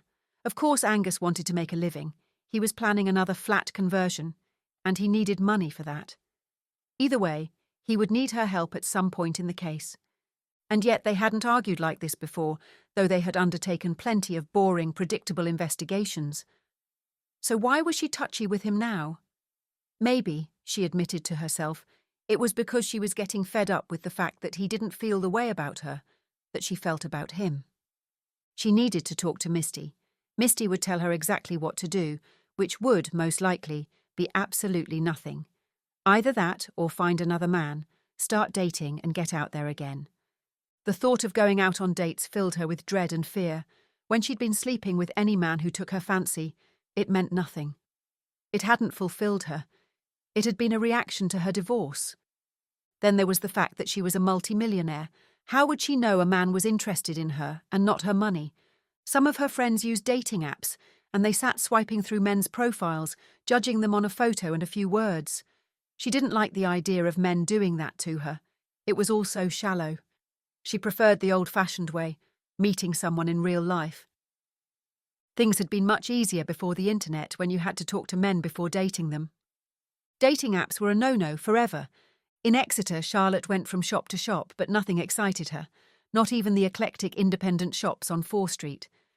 She made her way back up to the High Street and stood at the junction of North Street and High Street, waiting for the green man at the pedestrian crossing. A number of other people were standing nearby, waiting to cross or chatting. Charlotte continued to wait, growing impatient. Surely the lights would change soon. Then a car was about to go past, and she was shoved from behind and stumbled into its path. Chapter 18.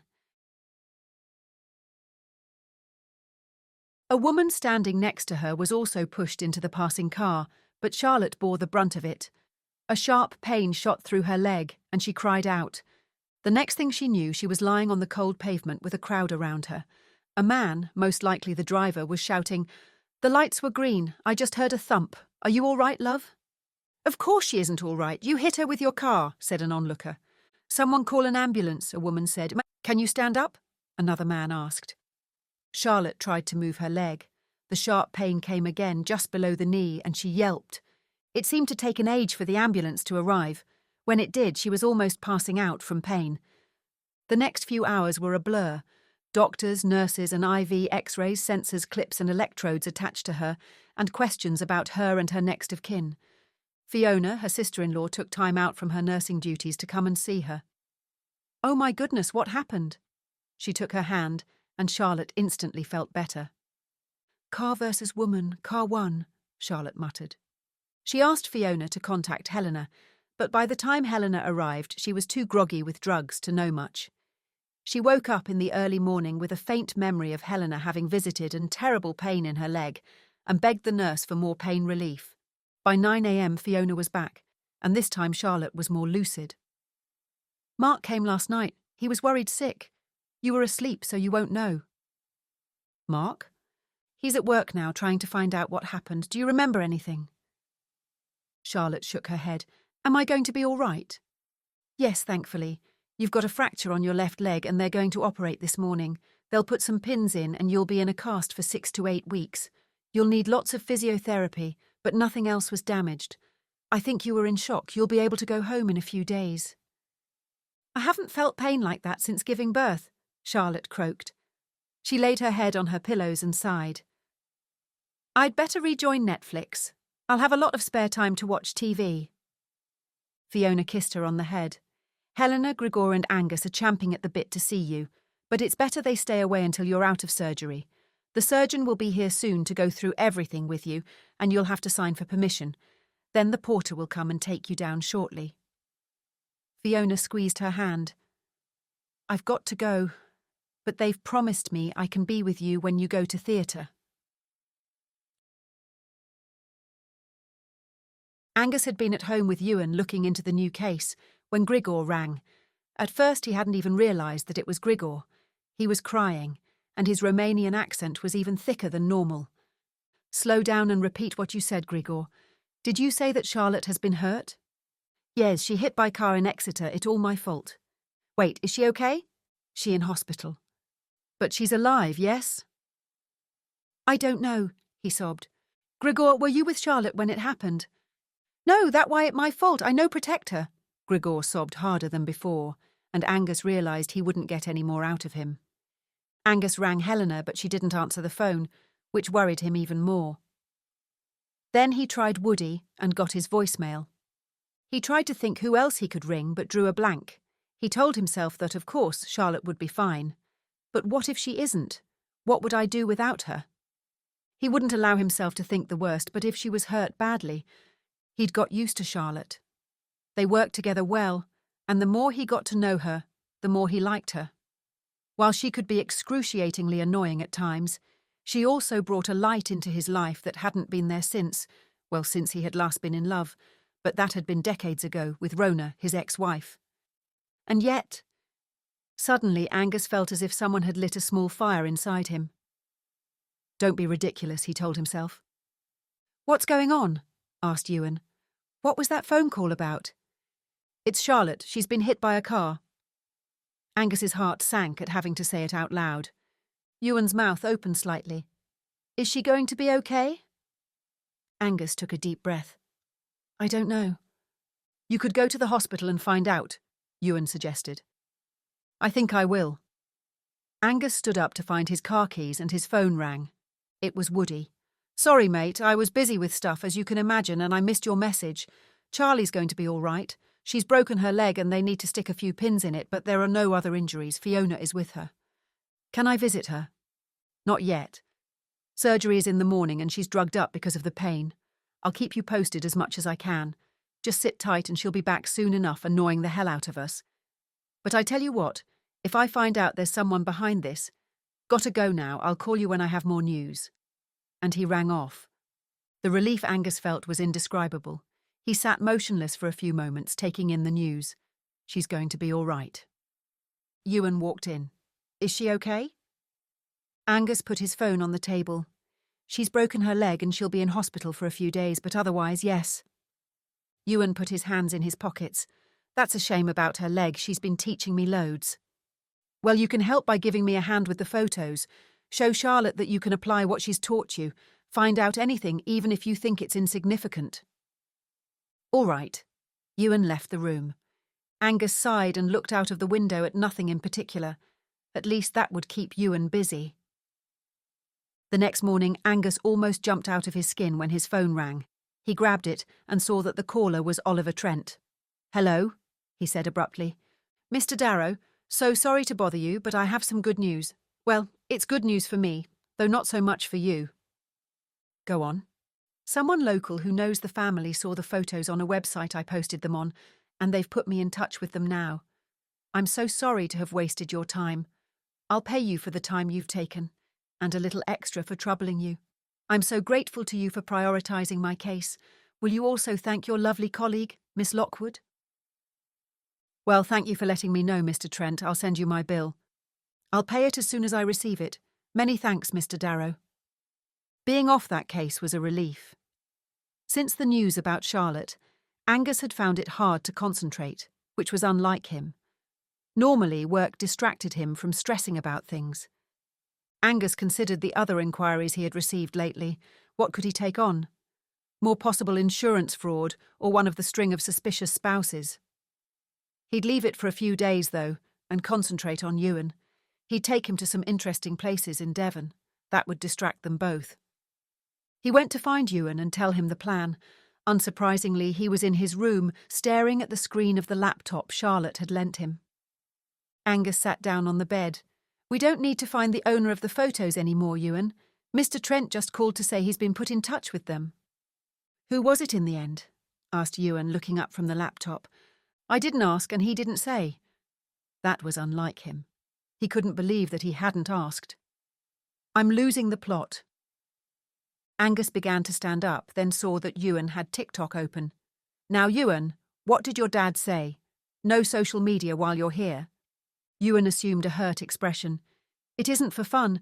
I've been searching all the major sites for photos or videos of Charlotte's accident. Angus frowned. Why are you doing that? What makes you think there would be any? Ewan shrugged. No one walks out in front of a car, do they? I figured that if there was a video or something, it would help Charlotte if she wanted to sue the driver. And did you find anything? Sort of. A couple of students in Exeter filmed themselves on TikTok, and you can see some of it. Ewan turned the laptop to face Angus and pressed play. It showed a video with the text label, "Uh-oh, accident."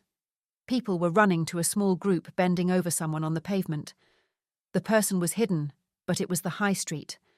The camera moved closer to the crowd and a caption came up, "Hope she's all right."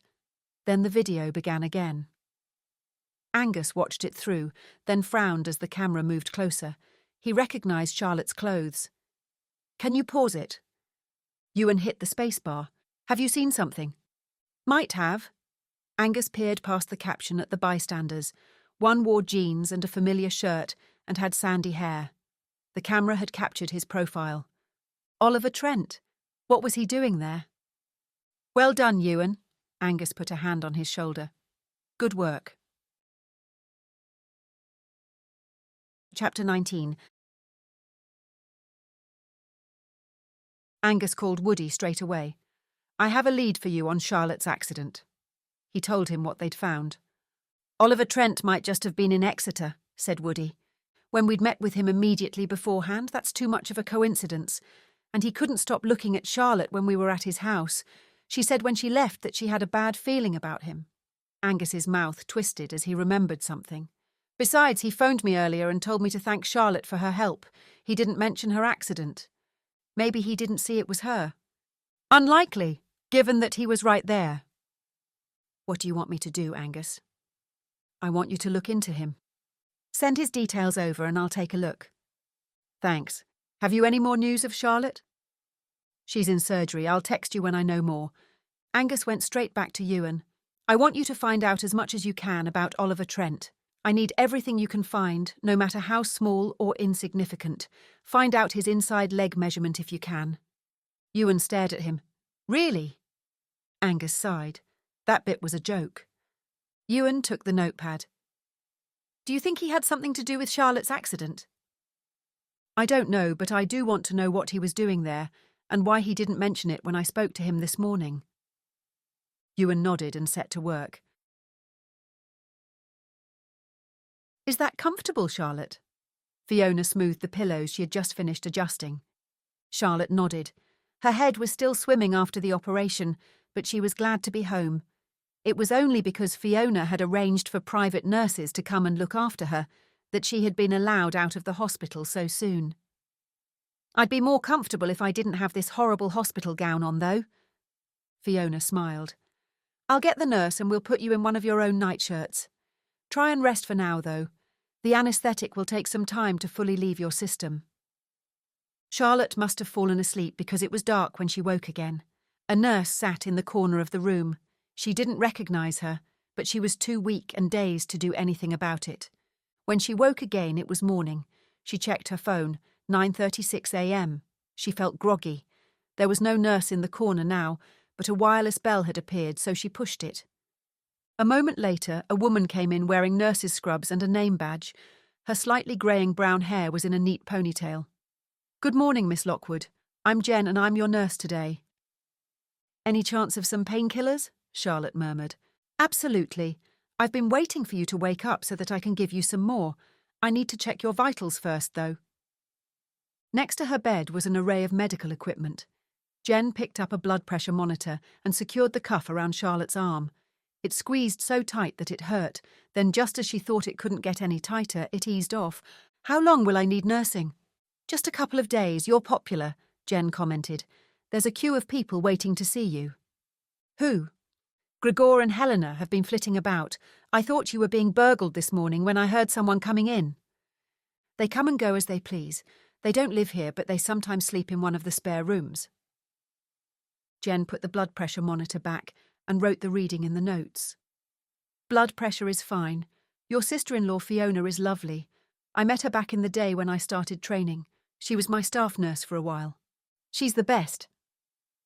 Charlotte tried to sit up, but the cast on her left leg stopped her. She pushed the bed covers aside and looked at it.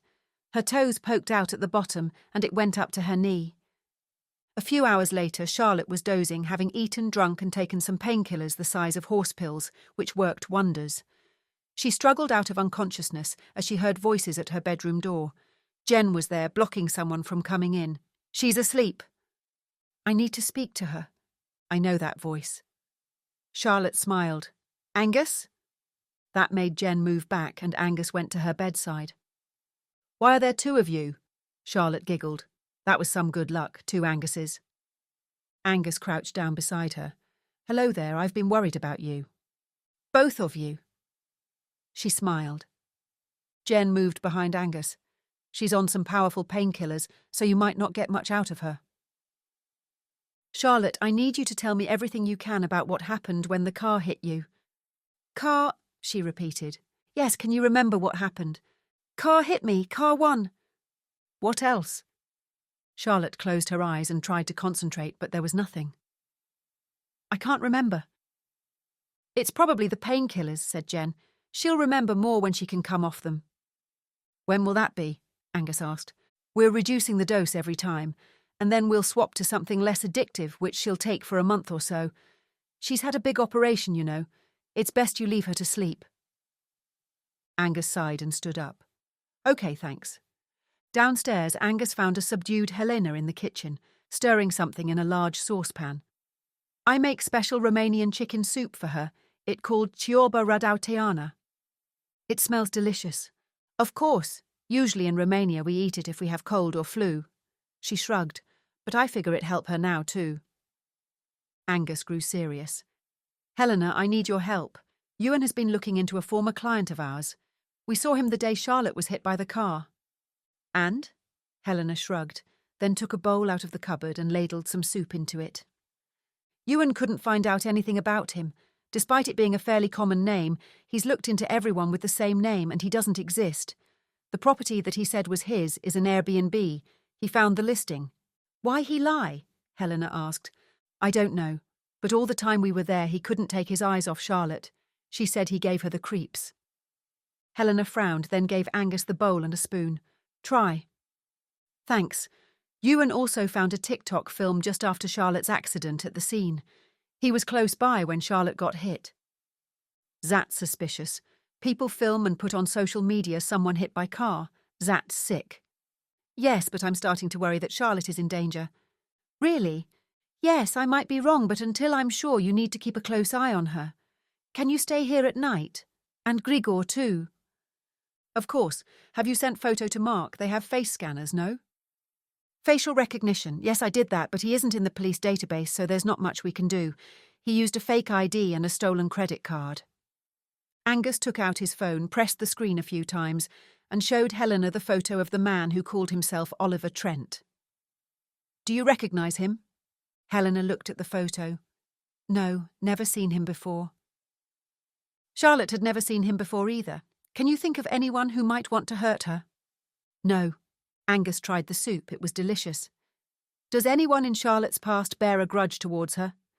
I don't think so. She's always lovely to everyone. When she's a bit more coherent, can you speak to her and see if she can think of anyone? Write down anyone she mentions, even if she thinks there's not much chance. Let me know when you have that list. Helena nodded as Grigor entered the kitchen. You want soup? She asked him. I make plenty. Grigor nodded, but at Angus rather than Helena, in a silent acknowledgement of their phone call a few days before. I'm glad you're both here. I want you to get proper protection for Charlotte. Grigor moved forwards as if to say that he was the protection. I know you'll do everything you can to look after her, Grigor, but I mean armed protection. Can you sort it? You really think she at risk, said Helena, the ladle poised over the pan. You think the car thing vase on purpose? I'm not sure, said Angus, but until we find out, I want every precaution to be taken. Helena shook her head. I don't know where to find armed guard. She must have some millionaire or billionaire friends with guards. Ross? Grigor grunted over his bowl of soup.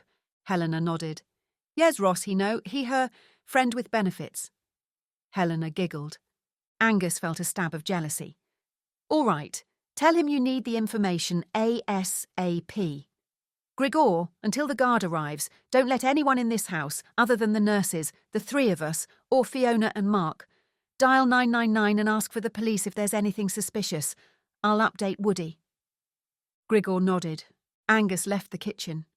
His mind was in a whirl, but he felt exhilarated.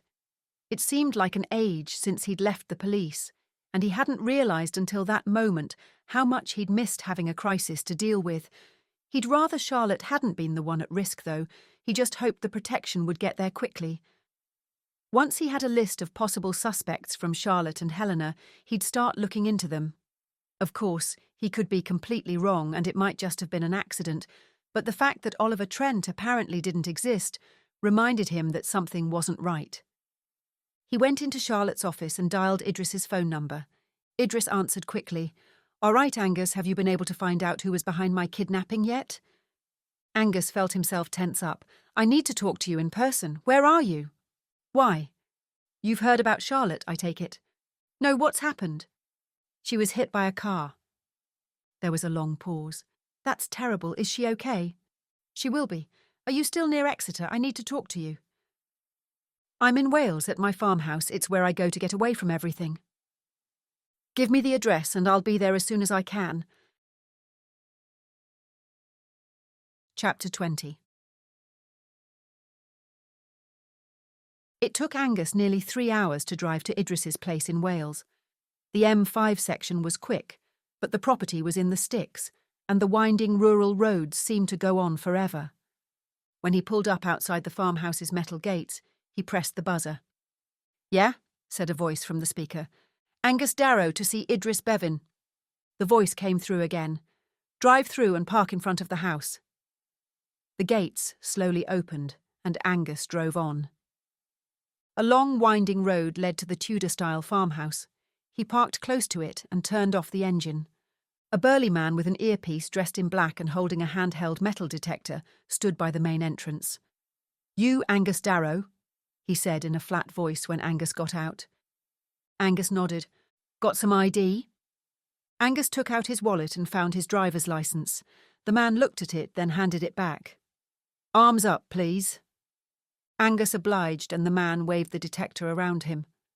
Come with me. The farmhouse was immaculate inside. Angus had expected nothing else. The original wooden beams had been painted black, contrasting with the white walls. Everything about the house had been restored, yet it still had an authentic feel. Wait here. The burly man knocked on a door on the right-hand side of the hall and waited a moment before entering. Angus heard muffled voices, one of which was unmistakably Idris. The door opened and the man nodded to him. You can go in. As soon as he walked in, Idris stood up from behind his computer and welcomed him. The room was just like the hall, dominated by exposed beams, and to the left was a large original fireplace. Angus, nice to see you again, Idris said with genuine warmth. He held out his hand and Angus shook it. Take a seat. He pointed at the chair next to his desk. Can I get you a drink? It had been a long drive, so Angus nodded. Tea, if you've got it, please. Idris went to the door and shouted through it. Keris, dear, can you bring some tea in here?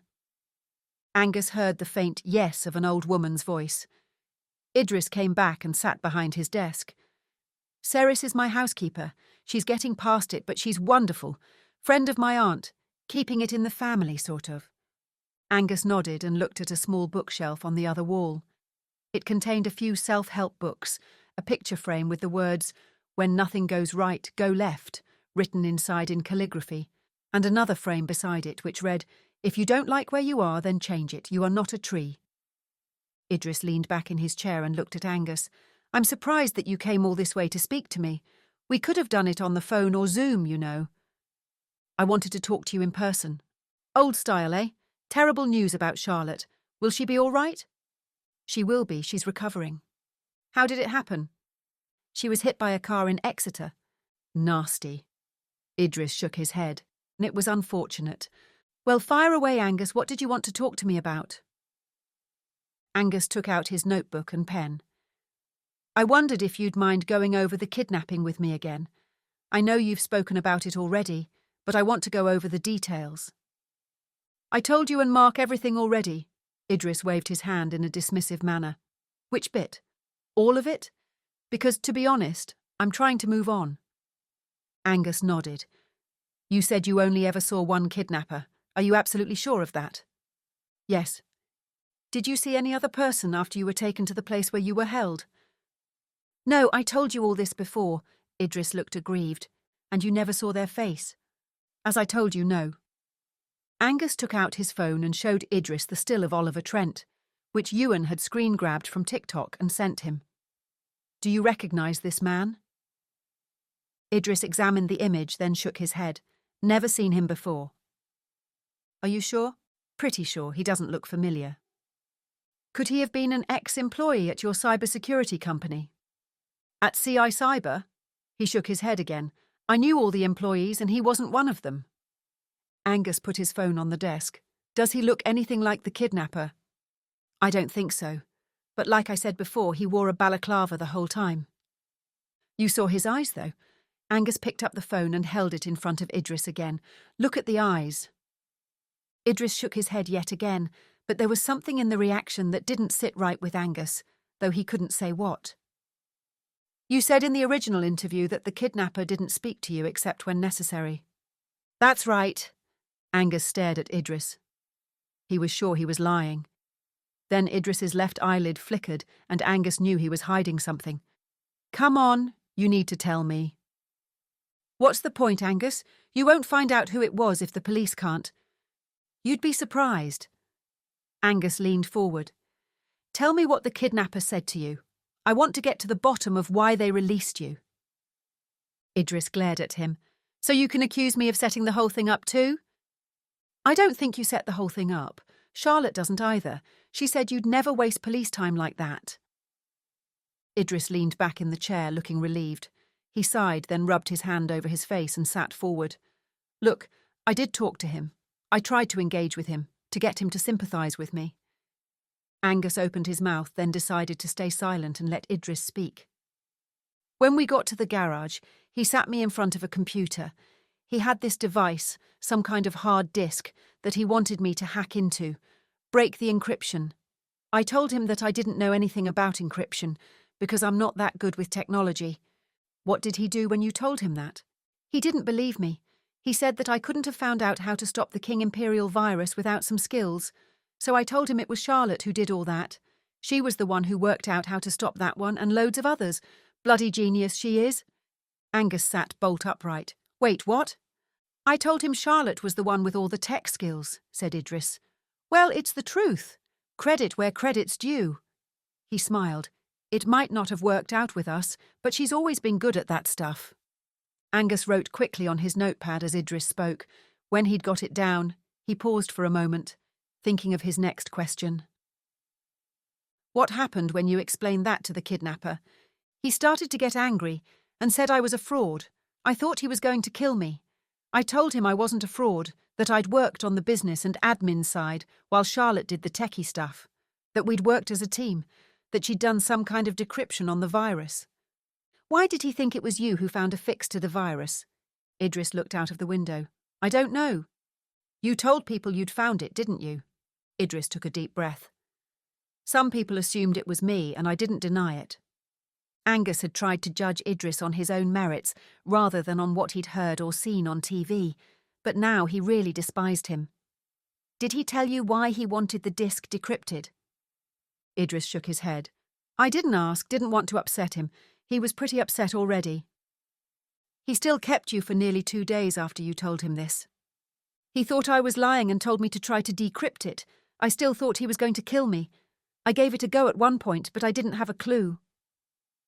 When he decided to let you go, was that because he'd realised that Charlotte was the techie and not you? That's it. It had been all about getting someone with tech skills. Angus was more certain than ever that the man calling himself Oliver Trent was behind this, and that he was the kidnapper. Idris, why didn't you tell us this? Idris shrugged. I was embarrassed. How would that look in the papers? I didn't want people to find out that I was released because I don't know much about computers. Angus shook his head. Everything's relevant in an investigation. Well, it didn't even work, did it? Because they thought I staged the whole thing. What else did you say about Charlotte? Not much.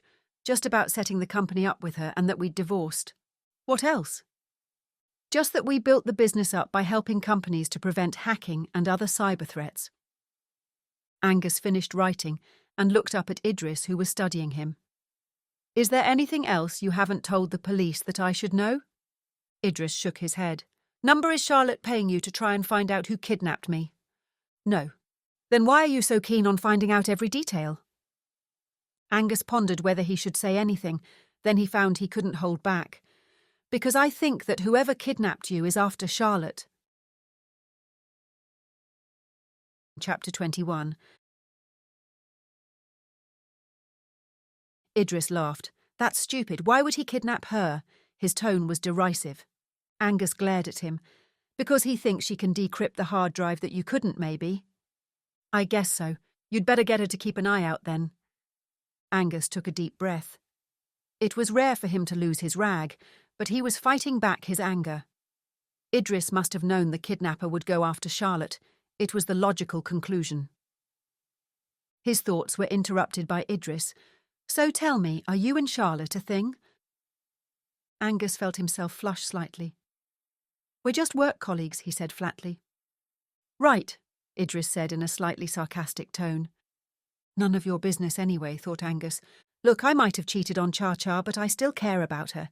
She's the mother of my boys, and for years we had a lot of fun. Angus stared at him. You cheated on her. It was inevitable. I couldn't resist Michelle. We're like soulmates. It's like she's telepathic. She seems to know my every thought. He lowered his voice and leaned forward. She sorts me out whenever I want it to, and she's willing to do all sorts of things that Charlotte wouldn't. Angus squeezed his eyes closed and pushed away the thought of Idris and Charlotte at it. If anything, he was proud that she wouldn't demean herself to Michelle's level, whatever that was. Idris stood up and said in a cheery voice, Is that everything then? Angus nodded and put his notebook and pen into his inside jacket pocket. He needed to get out of there and warn Charlotte. Sorry about the tea, or lack of. Keris has a habit of forgetting things or falling asleep. She'll probably come in with it as soon as you've gone. He laughed. Angus stood up and gave him a curt nod, then left. When he reached his car, he put both hands on the car roof and breathed out. Idris was a prize arsehole, and he had no idea how an intelligent woman like Charlotte could have fallen for him, married him, and had children with him. He wanted to punch that smug face. He didn't usually get violent urges, but there were plenty of reasons why he could have just socked Idris one. He got into his car and dialed Grigor. It rang twice before he picked up. I need you to keep a close eye on Charlotte. Don't let anyone we don't know near her, and don't let her out of your sight. Okay, said Grigor, but why? I think the kidnapper is after her.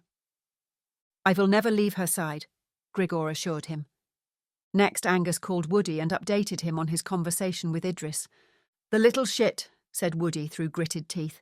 I knew he was hiding something. Can we get police protection for her? You really think he's after her?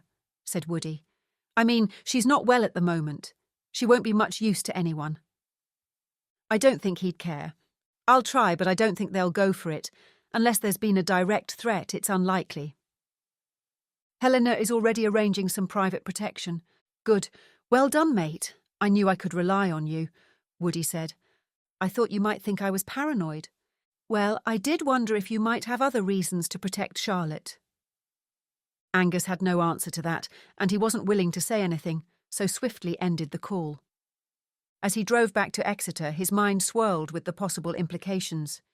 He was sure Charlotte was in danger. He had to speak to her. He was also sure that Oliver Trent was behind it all, but he needed proof. Back in Topsham, he was let in by Helena. He asked her and Grigor to come upstairs with him. Charlotte, she in bed, she still needs sleep, Helena explained. Go and see if she's awake, I need to talk to you all. Helena nodded and went upstairs. After a minute, she came back down. She awake, and she say you go up. Angus found Charlotte sitting up in bed looking pale and tired. Even though he knew she was still recovering from her accident, his heart went out to her. What's so urgent, Angus? She was propped up by a multitude of pillows. "I've just been to visit Idris," he explained their discussion. "Yes, he was never into the technical detail," said Charlotte. "He left all that to me." "But since he's been on Viper's Nest, Idris has given the impression that he's a tech genius," Angus replied. "Well, you would know. You've been watching it." She thought for a moment. "Do you think the kidnapper is just a crazed fan who needs help with something?" Idris said he never mentioned the show, but that doesn't mean he isn't a fan. "It does seem suspicious, Angus. This whole kidnapping thing has been so strange, from start to finish." She closed her eyes. Angus took her hand for a moment, which made her open them. "I don't think it has finished, Charlotte. I think the kidnapper is going after you next. Idris told them you were the one who did the tech stuff. Why else would he suddenly release Idris when he discovered that he had no tech skills at all? And another thing. Idris said the kidnapper didn't believe him at first because he knew your company had found their way around lots of encrypted viruses." Charlotte stared at him, processing what he'd just said. Angus addressed the room. "Can you think of anyone else who might hold a grudge against Charlotte? It could be anything. It could be something to do with the company before it was sold." Grigor remained quiet, but Helena came forward and sat on the end of the bed. "Remember that terrible virus attack on City Stock Exchange, and you found solution. Not that you got much for it. What it called?" Angus consulted his notebook. "The King Imperial virus? Yes, that's it." "That was years ago, though," said Charlotte with a frown. "Tell me about it," Angus said. Charlotte picked up the glass on her bedside table and took a sip of water. "It was a virus that infected the London Stock Exchange. A nasty one. It spread really quickly and encrypted all the data." Angus frowned. "Like ransomware?" "Angus, have you been learning cybersecurity?" Charlotte's mouth curved in a sly smile. "No, but I'm not such a technophobe that I don't know the basics of viruses. It wasn't quite ransomware. They encrypted the data but didn't ask for money. They just wanted to cause havoc. Normal ransomware wants money, and they'll decrypt your data if you pay them. Anyway, I worked on the virus with a small team and figured out the decryption key. That meant game over. The virus was useless from then on. I put the decryption key on the internet too, so that anyone who got the virus in future would be able to fix it. Do you know who was behind it?" "No idea. You hardly ever do. Some people who create viruses have a tag, but this one didn't." "How would the kidnapper know about the King Imperial virus? Was it mentioned in the press?"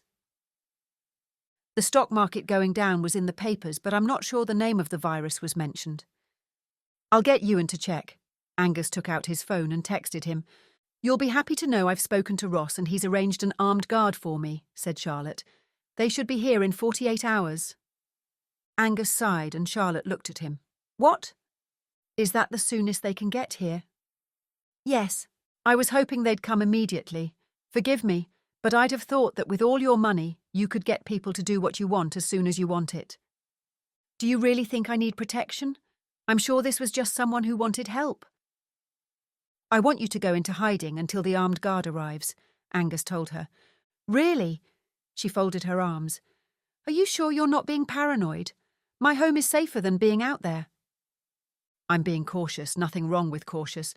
You're basing all this on a hunch. Possibly, but my hunches are usually right." She narrowed her eyes. "I don't think it's a good idea. Where would I go?" "Out of the country would be my preference. Can't you hire a private jet to take you somewhere exotic?" "I could. Costa Rica is lovely at this time of year." "You could go to Refuge," Helena suggested. "The one on Dartmoor?" Angus asked. "No, it needs to be somewhere unconnected to you. Pick a holiday cottage or a hotel, but don't book it in your real name, obviously." "You want me to go full stealth?" There was a smile on her lips. "What?" Angus pushed his glasses up his nose. "You've never been protective like this before. Is this your primal male coming out?" Angus shrugged. "You're my friend and work partner. I need your techie skills, among other things. Now is the time to tell me that you have a panic room installed somewhere in this house." "Sorry to disappoint you, but no, I'm not completely paranoid." "Too bad." He turned to Helena. "Take Charlotte somewhere, get a burner phone, and come back when the armed guard arrives." Charlotte grinned. "Wow, you really are going full stealth. Burner phone?" "It's what you use to do all your hacking," he said in a dry tone. "But get a new one, just in case." I have lots of burner phones I haven't used yet. Let me know the number, but otherwise don't tell anyone. I will pack for you, said Helena. There we go. We'll drive for a while, then pick a hotel that looks half decent, preferably one with a spa. Not that I'll be able to use it with this. She pointed to her cast.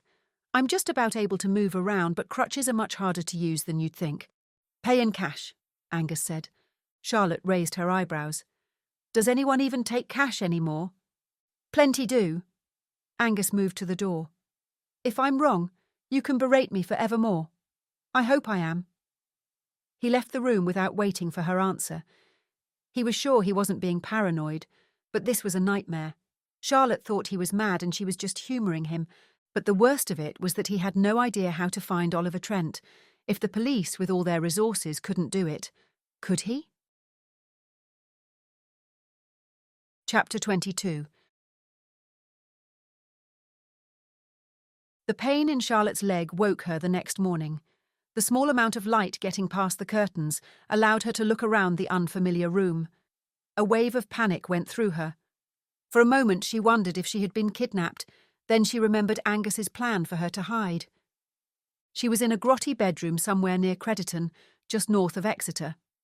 It was a budget motel, privately owned, and there were vacancies for a reason. Only the truly desperate would want to stay here.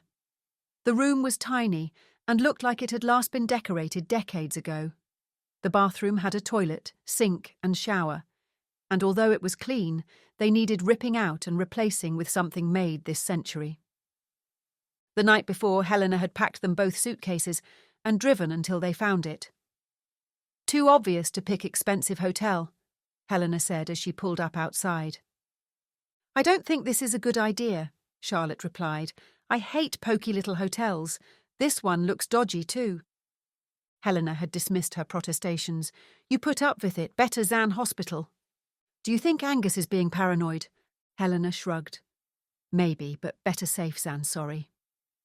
A few hours later, Charlotte had fallen asleep watching TV. The following morning, not only did her leg ache, but it was a struggle to get up and use the bathroom. The cast made it difficult to do everything. She wondered how she'd cope with weeks and weeks before it came off. Had Angus gone completely mad? Here she was hiding in a hotel room with armed guards on the way. She wondered whether Oliver Trent could be the kidnapper and whether he was behind it all. She knew she hadn't met him before, but it would explain the strange way he'd looked at her that day and his keenness to get them both to drink coffee. She looked over at Helena in the other bed, fast asleep and snoring gently. The only other sound was Charlotte's stomach rumbling. She switched on the TV and flicked through a few channels. One was broadcasting an episode of Viper's Nest. Great! Charlotte rolled her eyes, but she didn't change the channel.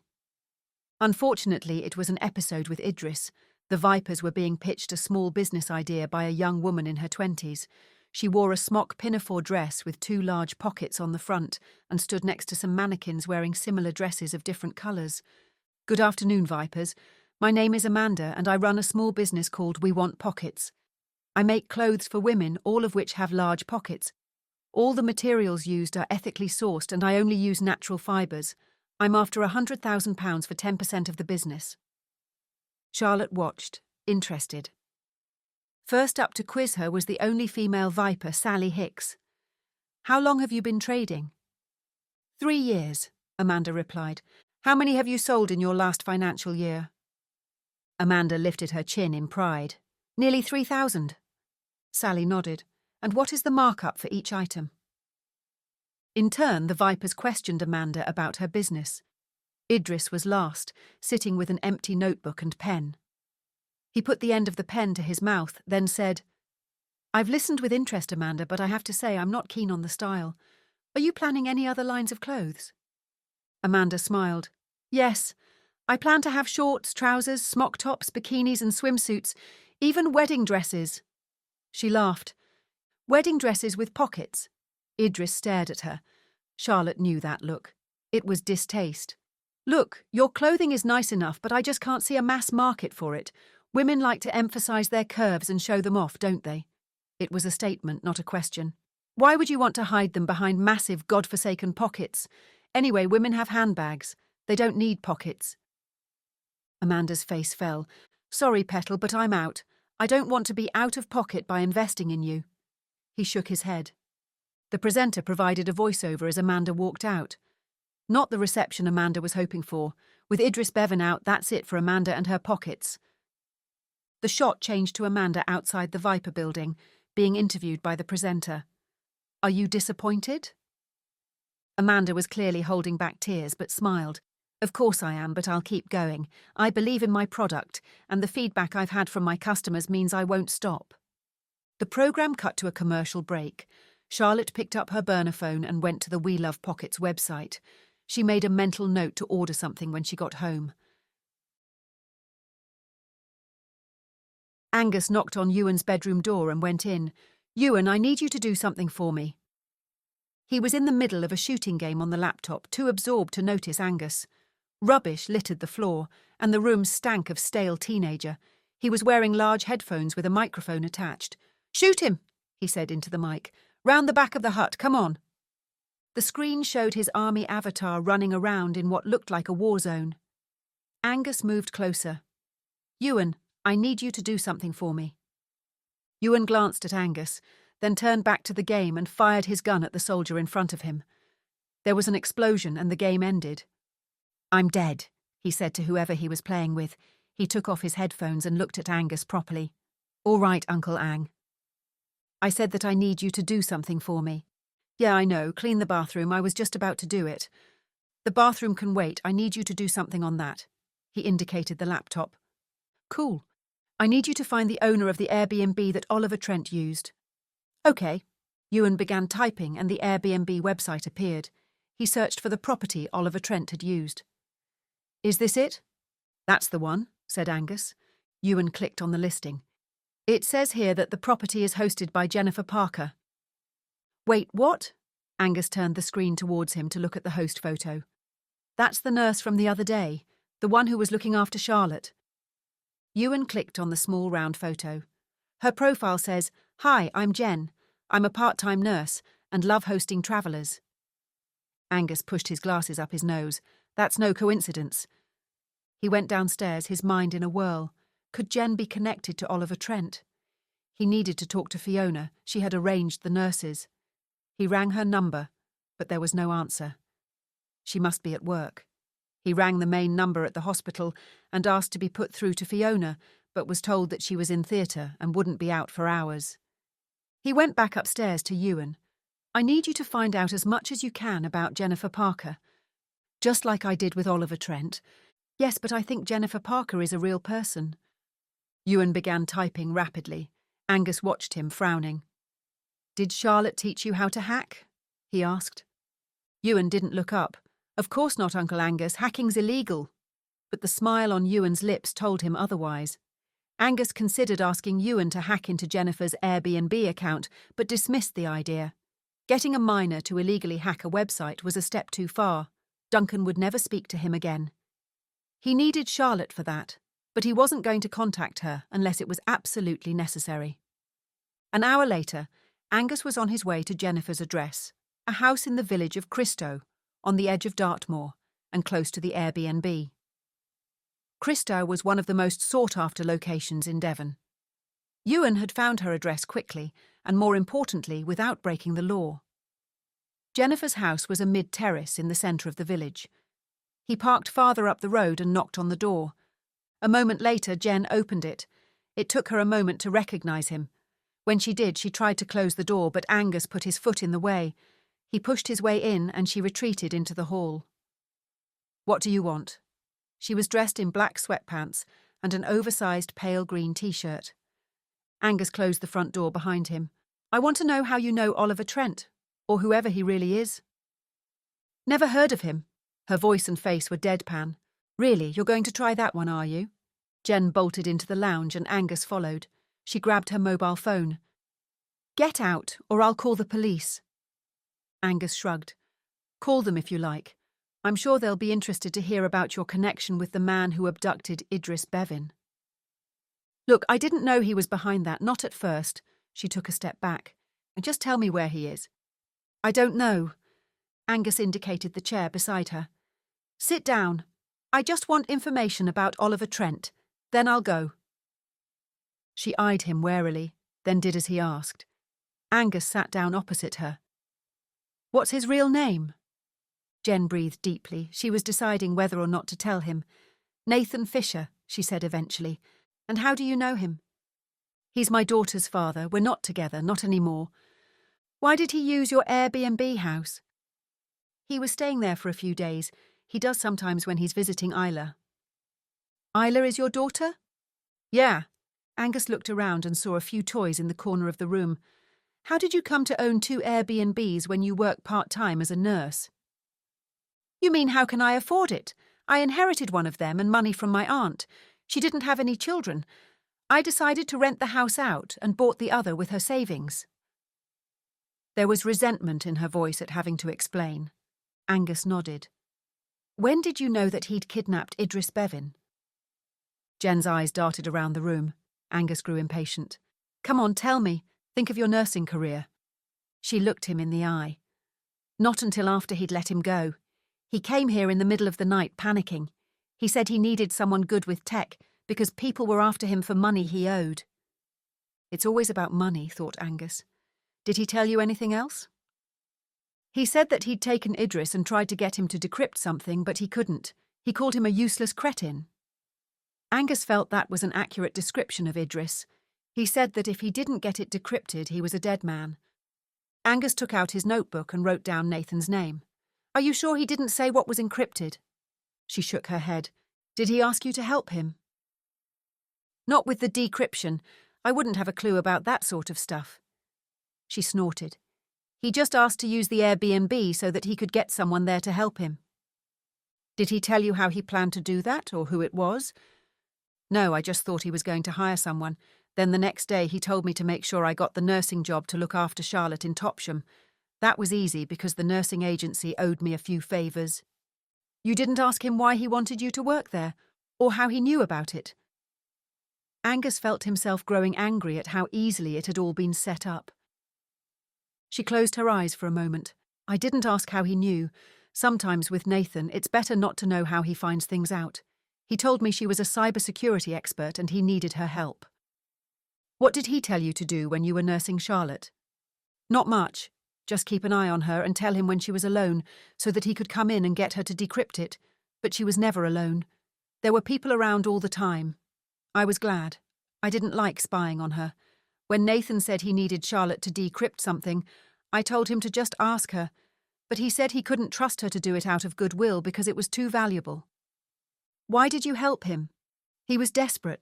I don't love him anymore, but I want my daughter to know her father while she's growing up. I never knew mine.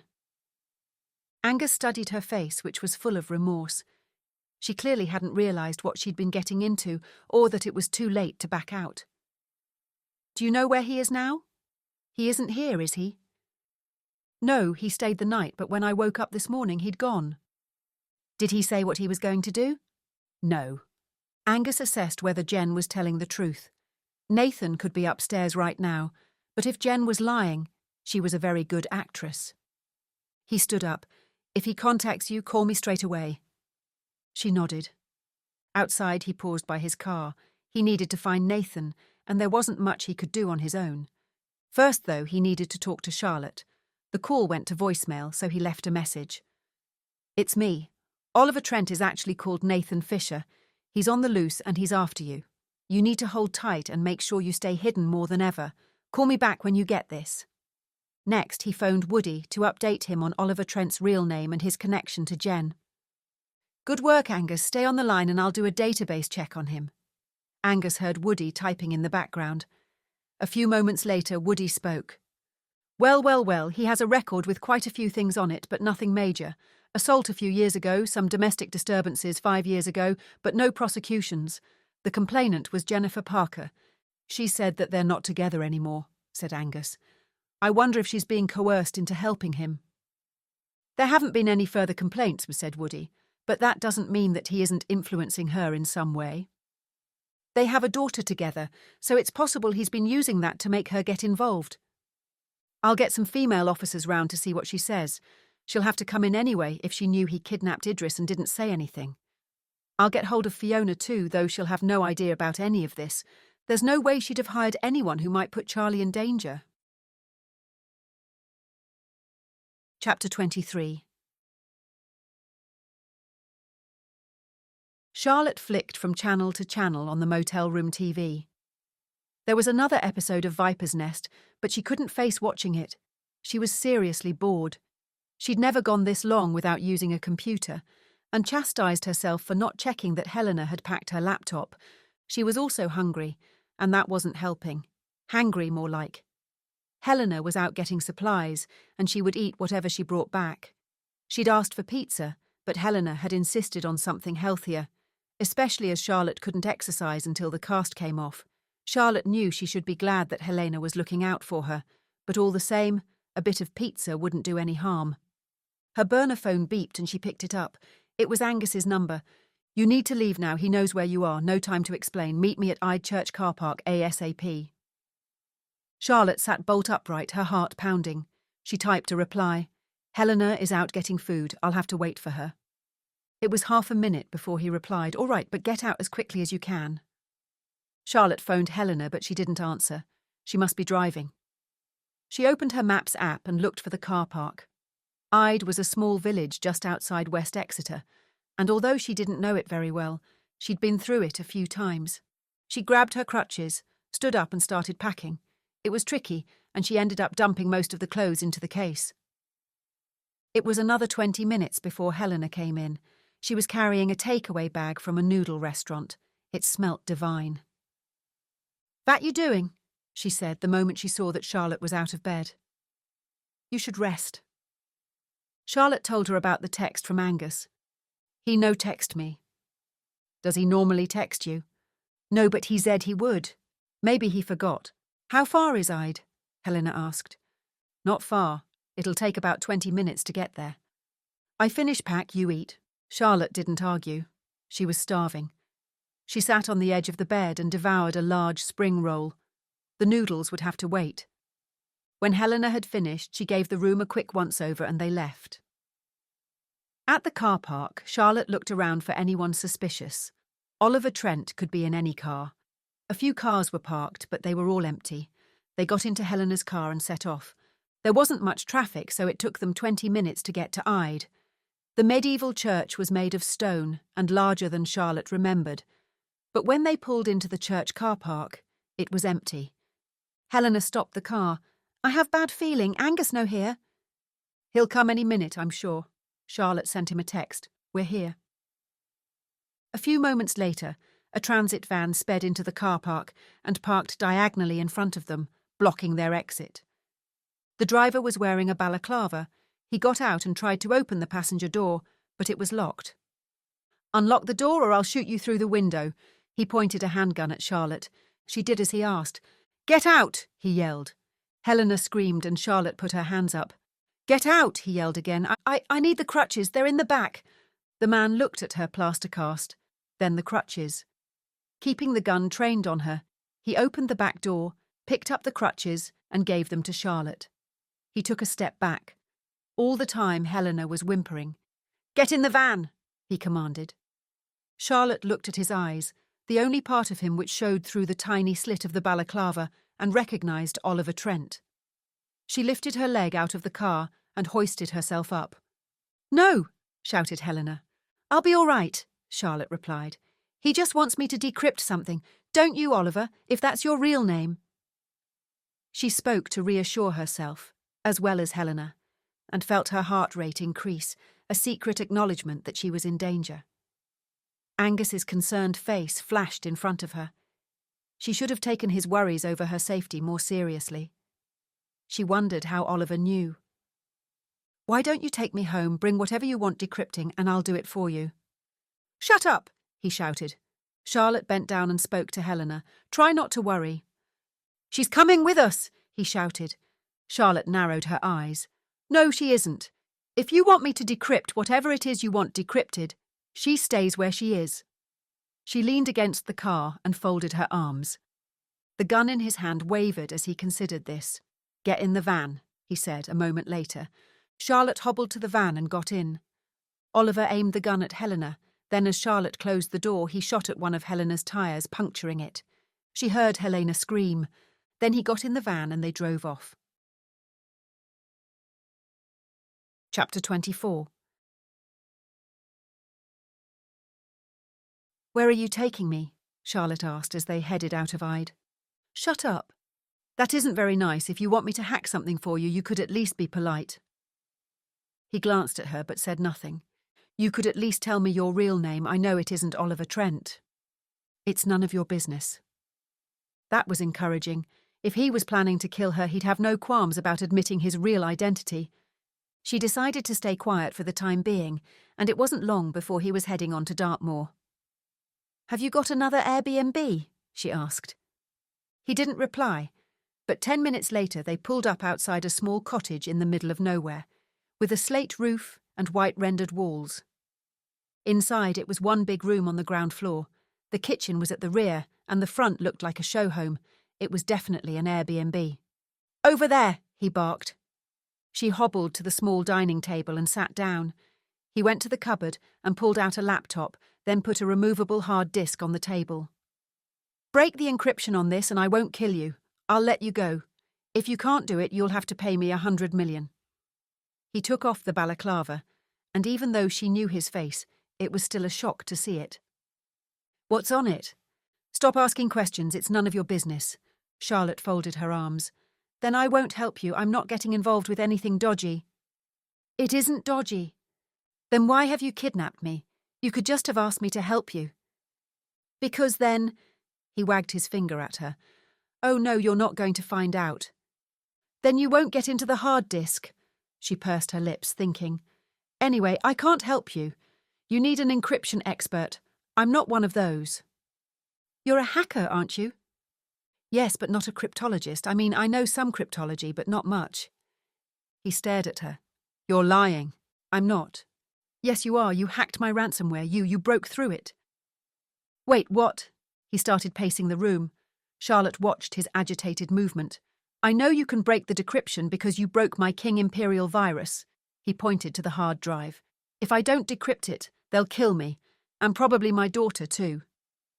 "Who's they?" "Bad people." "That goes without saying. What did you do to them?" "Nothing. They want me to decrypt that." He pointed at the disk again. Charlotte picked up the hard disk and turned it in her hands, examining it. It was a solid-state disk with no moving parts. All the data was held on chips. Unlike a magnetic hard disk, the data would eventually be lost, but that would take years. "Is it cryptocurrency passwords?" He stopped pacing, then gave a small nod. She wondered why anyone would leave their cryptocurrency password on a hard disk. She'd have chosen a magnetic disk. "I take it you've tried to decrypt it." "Of course I have." "And you thought Idris could do it." "I did, but he's a useless bastard." "Well, not totally useless. He was fantastic at changing nappies when the boys were babies, and he's really good at swimming." She opened the laptop. "Log me in and I'll see what I can do." Oliver walked over and typed the password into the laptop, and the desktop appeared. Charlotte plugged the disk into the laptop. "If I'm going to try and decrypt it, I need access to the internet." "Not happening. You'll alert someone." Charlotte considered. "Well, if you watch, you'll stop me from doing that, won't you? I need access to GitHub. All my code is stored on there. Someone will see that you've logged into it and they'll trace the IP address to here." "Not if I use a VPN." Charlotte looked up at him. "You really don't trust me, do you? But you'll have to let me access it, or I can't help." He studied her, then nodded. "Do it, but don't forget I'm watching you. I'll hurt you if you try anything." He tethered his mobile phone to the computer. Charlotte was starting to get the impression that his threats were empty ones. Then again, she was in the middle of nowhere, with a plaster cast on one leg. She was his last hope, but given his desperation, it was best to keep quiet and get on with the job. Her mind raced. How could she alert someone to where she was? "I'll have to amend my low-level code to run the encryption algorithms over it," she said. "Did you try any yourself?" "I've never done low-level, but I tried a few. AES, DES, RSA, Blowfish, Twofish." Charlotte nodded. "Well, I hope you won't mind if I try them too. Most hard disks use AES. Who owns the disk?" "I told you that's no concern of yours. It is, because if I know more about them, it might help me decrypt it. It won't. All right, I admit that I'm trying to fish, but you should at least tell me some of it. Did you steal it? She watched his reaction. You didn't steal it? No. She started typing again. So it was you behind the King Imperial virus? Helena was right. Yeah. Wow. Did you target the stock market on purpose? Yeah, I lost a load of money on there. They deserved it. As they chatted, Charlotte clicked on the computer to find her decryption code. But I came along and stopped it. Does that mean you hate me? He shrugged. You made one stupid mistake, of course, said Charlotte. You wrote your own encryption. That's just stupid. Everyone in cryptography knows that writing your own encryption is like tweeting your bank password to the world. Established encryption algorithms are tested and retested. What you needed was one of those ones with a long key. You're an insufferable know-it-all, aren't you? Stop talking and get coding.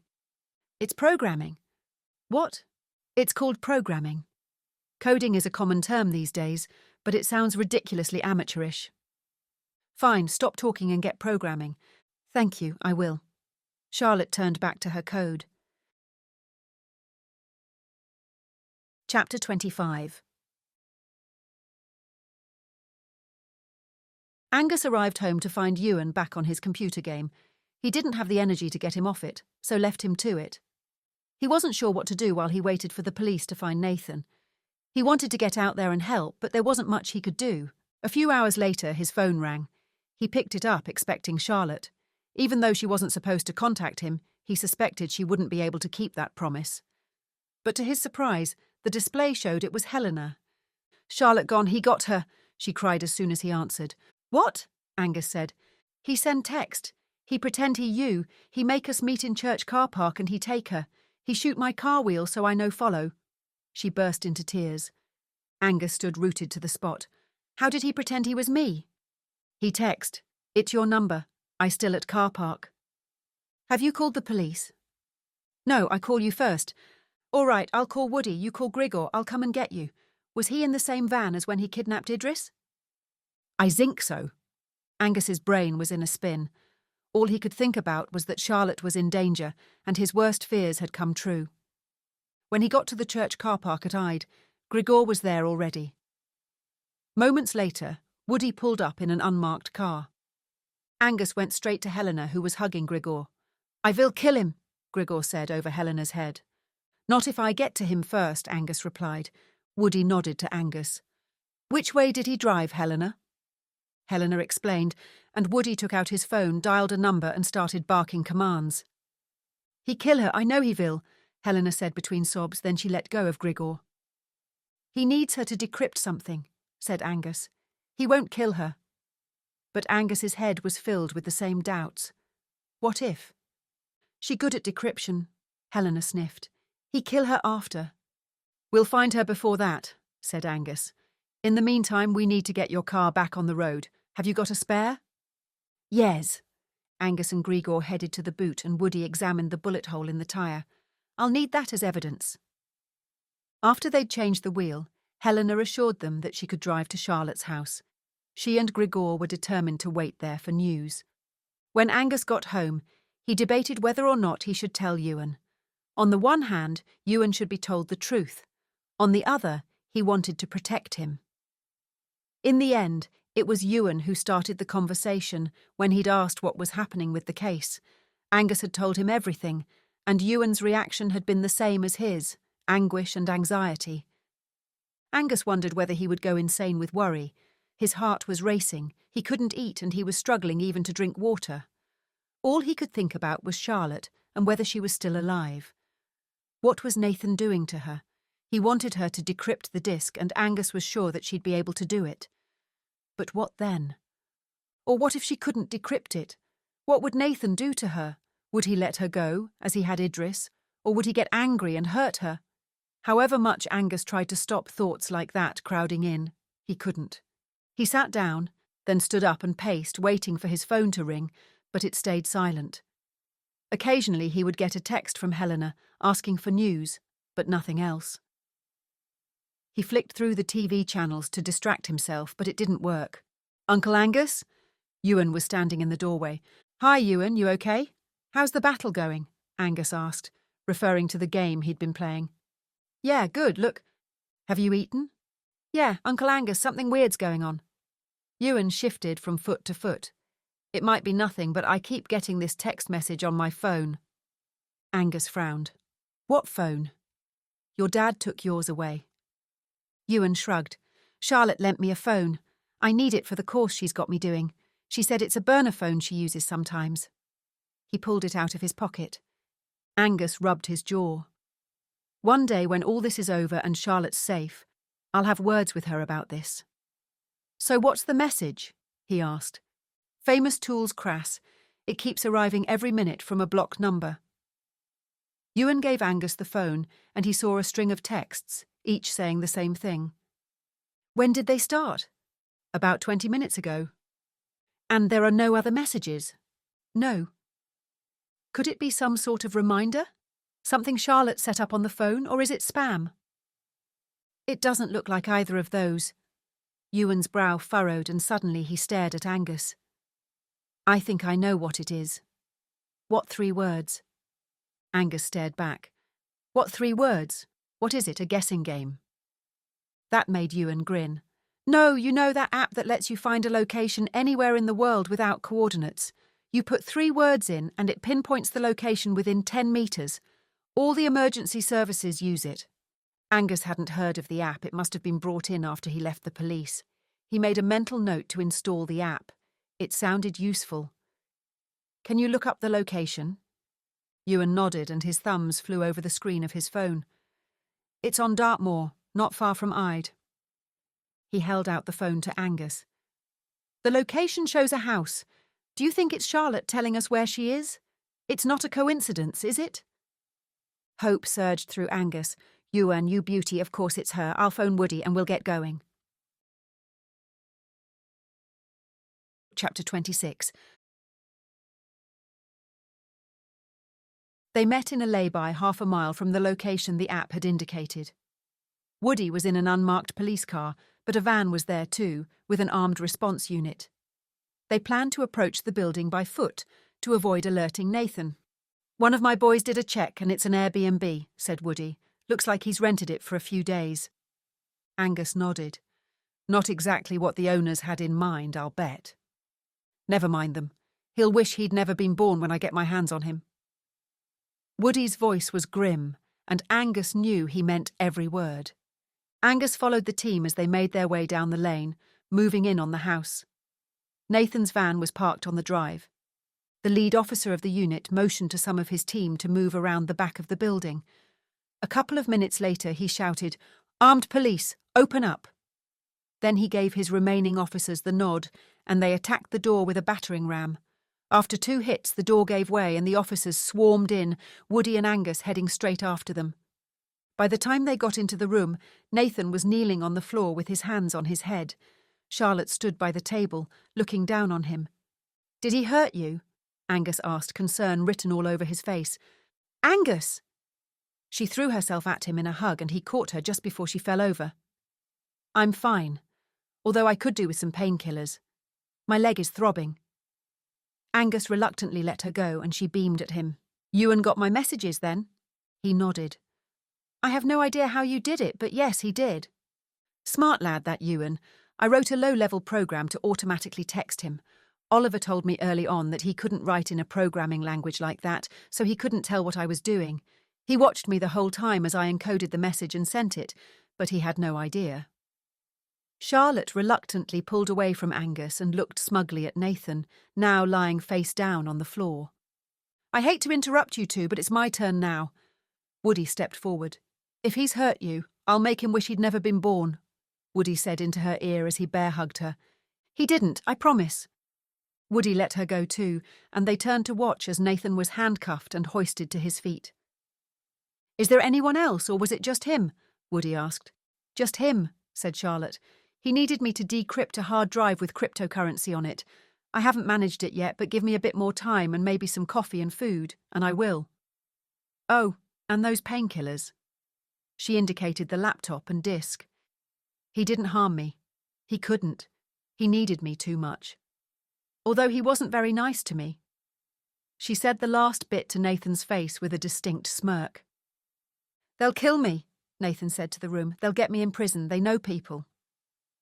Charlotte looked at Woody and raised her eyebrows. Woody nodded, then turned to Nathan. "Well, if you're a good boy and tell us everything you know about who they are, we can protect you. Let's get you down to the station." The officer standing next to Nathan nudged him and led him away. Charlotte sat down on the nearest chair and let out a big sigh. The following evening, Charlotte, Angus, Ewan, Woody, Fiona, Helena and Grigor all sat at Charlotte's dinner table, enjoying a Chinese takeaway. Helena had wanted to cook for them all, but Charlotte had insisted she rest after the trauma of the day before. There had been protestations, but in the end what Charlotte wanted, Charlotte got.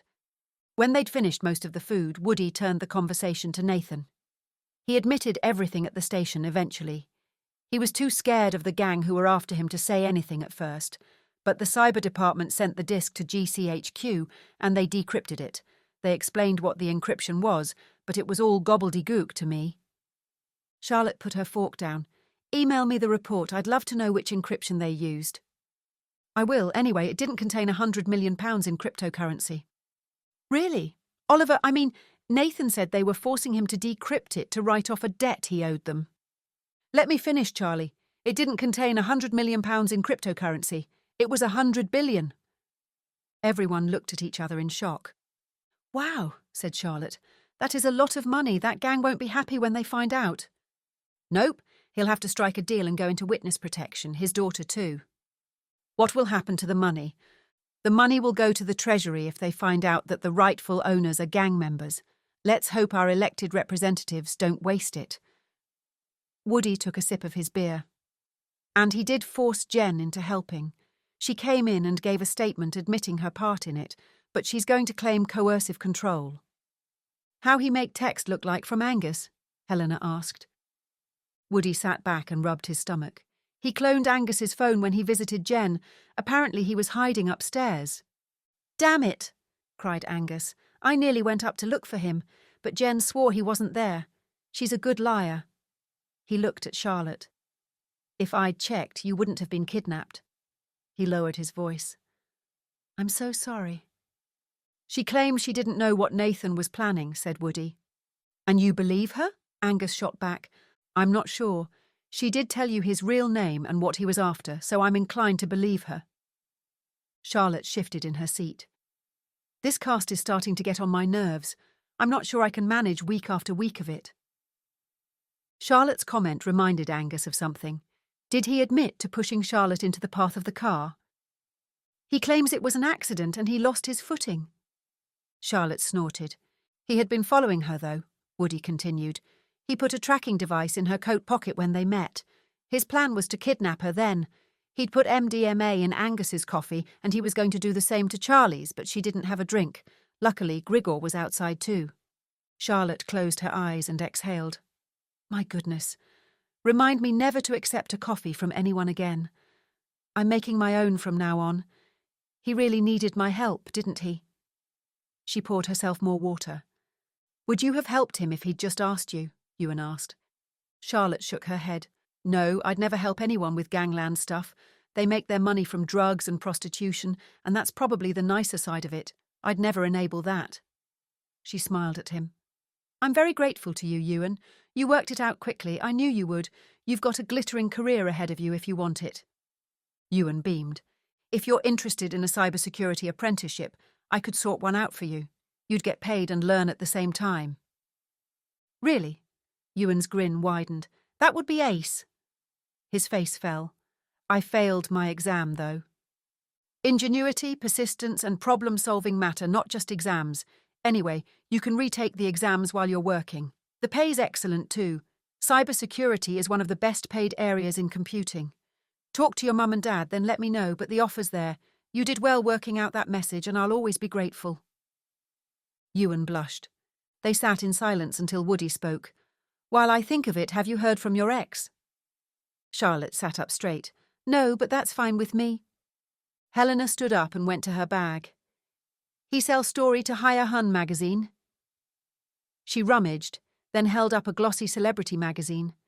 On the cover was Idris, sitting on a high-backed chair, his legs crossed, looking like a king on a throne. Michelle was dressed in a white power suit, her hair and makeup flawless. "Oh dear," Charlotte grimaced. "Go on, let me read it." Helena passed it over and Charlotte read out the article. Hire Hun magazine exclusive. Idris Bevin has new lease of life after kidnap nightmare.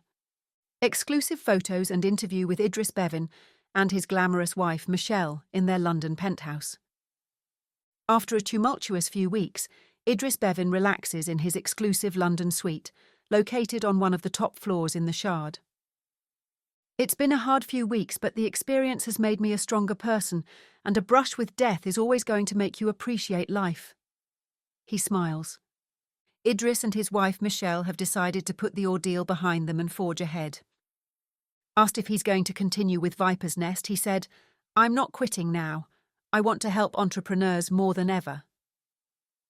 Turn to page 26 for more exclusive photos and insights into Mr. and Mrs. Bevin. "God, he's a shameless arsehole," Fiona said. Charlotte laughed. "He is." She turned to page 26 and started browsing through the photos. "Their apartment is lovely, though. I like those green blinds." She flicked through the pages, then looked up. "Talking of Viper's Nest, I watched an episode when Helena and I were in the hotel." Angus nearly spat out his sip of water. I know, there literally wasn't anything else to watch. But actually, the episode I watched was interesting. They all turned down a really good proposal by a designer who makes women's clothes with large pockets. "That's a great idea. I hate it when my clothes don't have pockets," Fiona commented. "Is really annoying," Helena agreed. Charlotte put the magazine down. "Well, I contacted the designer this morning and I'm going to invest in her." Fiona and Helena congratulated her. "How much exactly?" Woody asked. Charlotte tapped the side of her nose.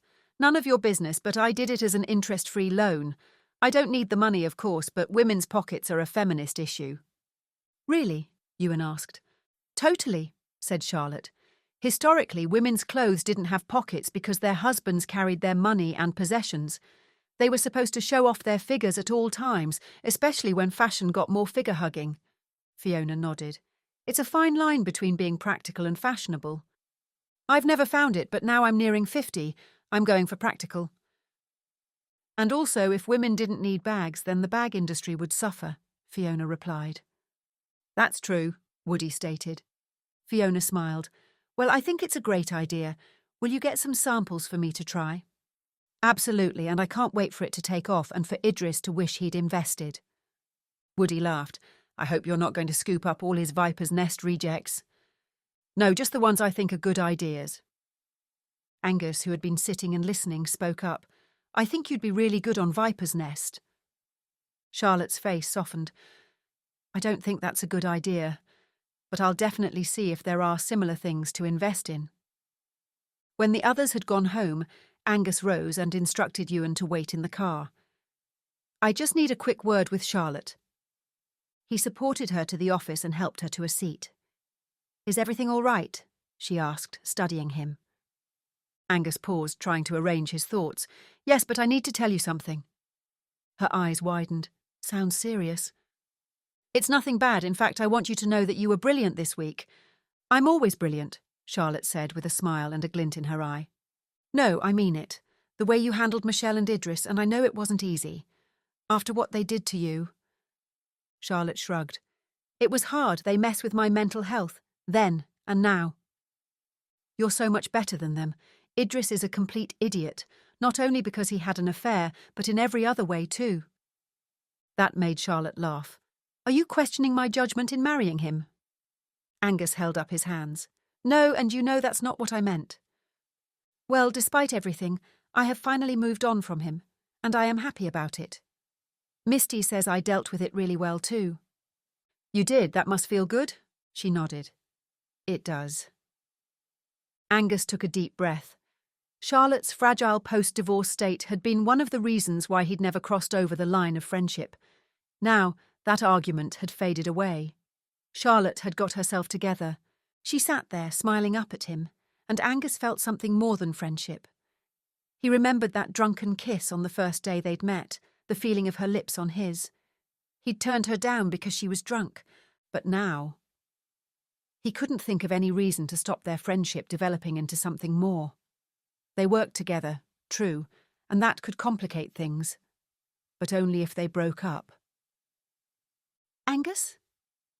He shook his head as though waking himself from a dream.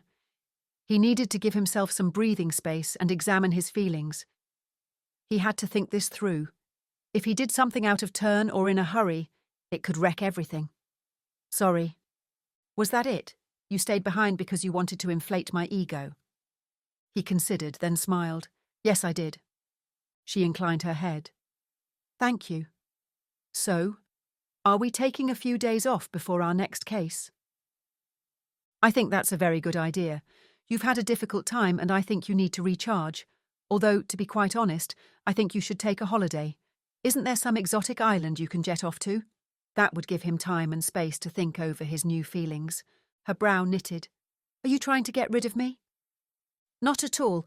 I just thought you might like to have some time out after all you've been through. She looked out of the window. Maybe I will. But if I do, will you have me back afterwards? Angus smiled at her. Absolutely. The end.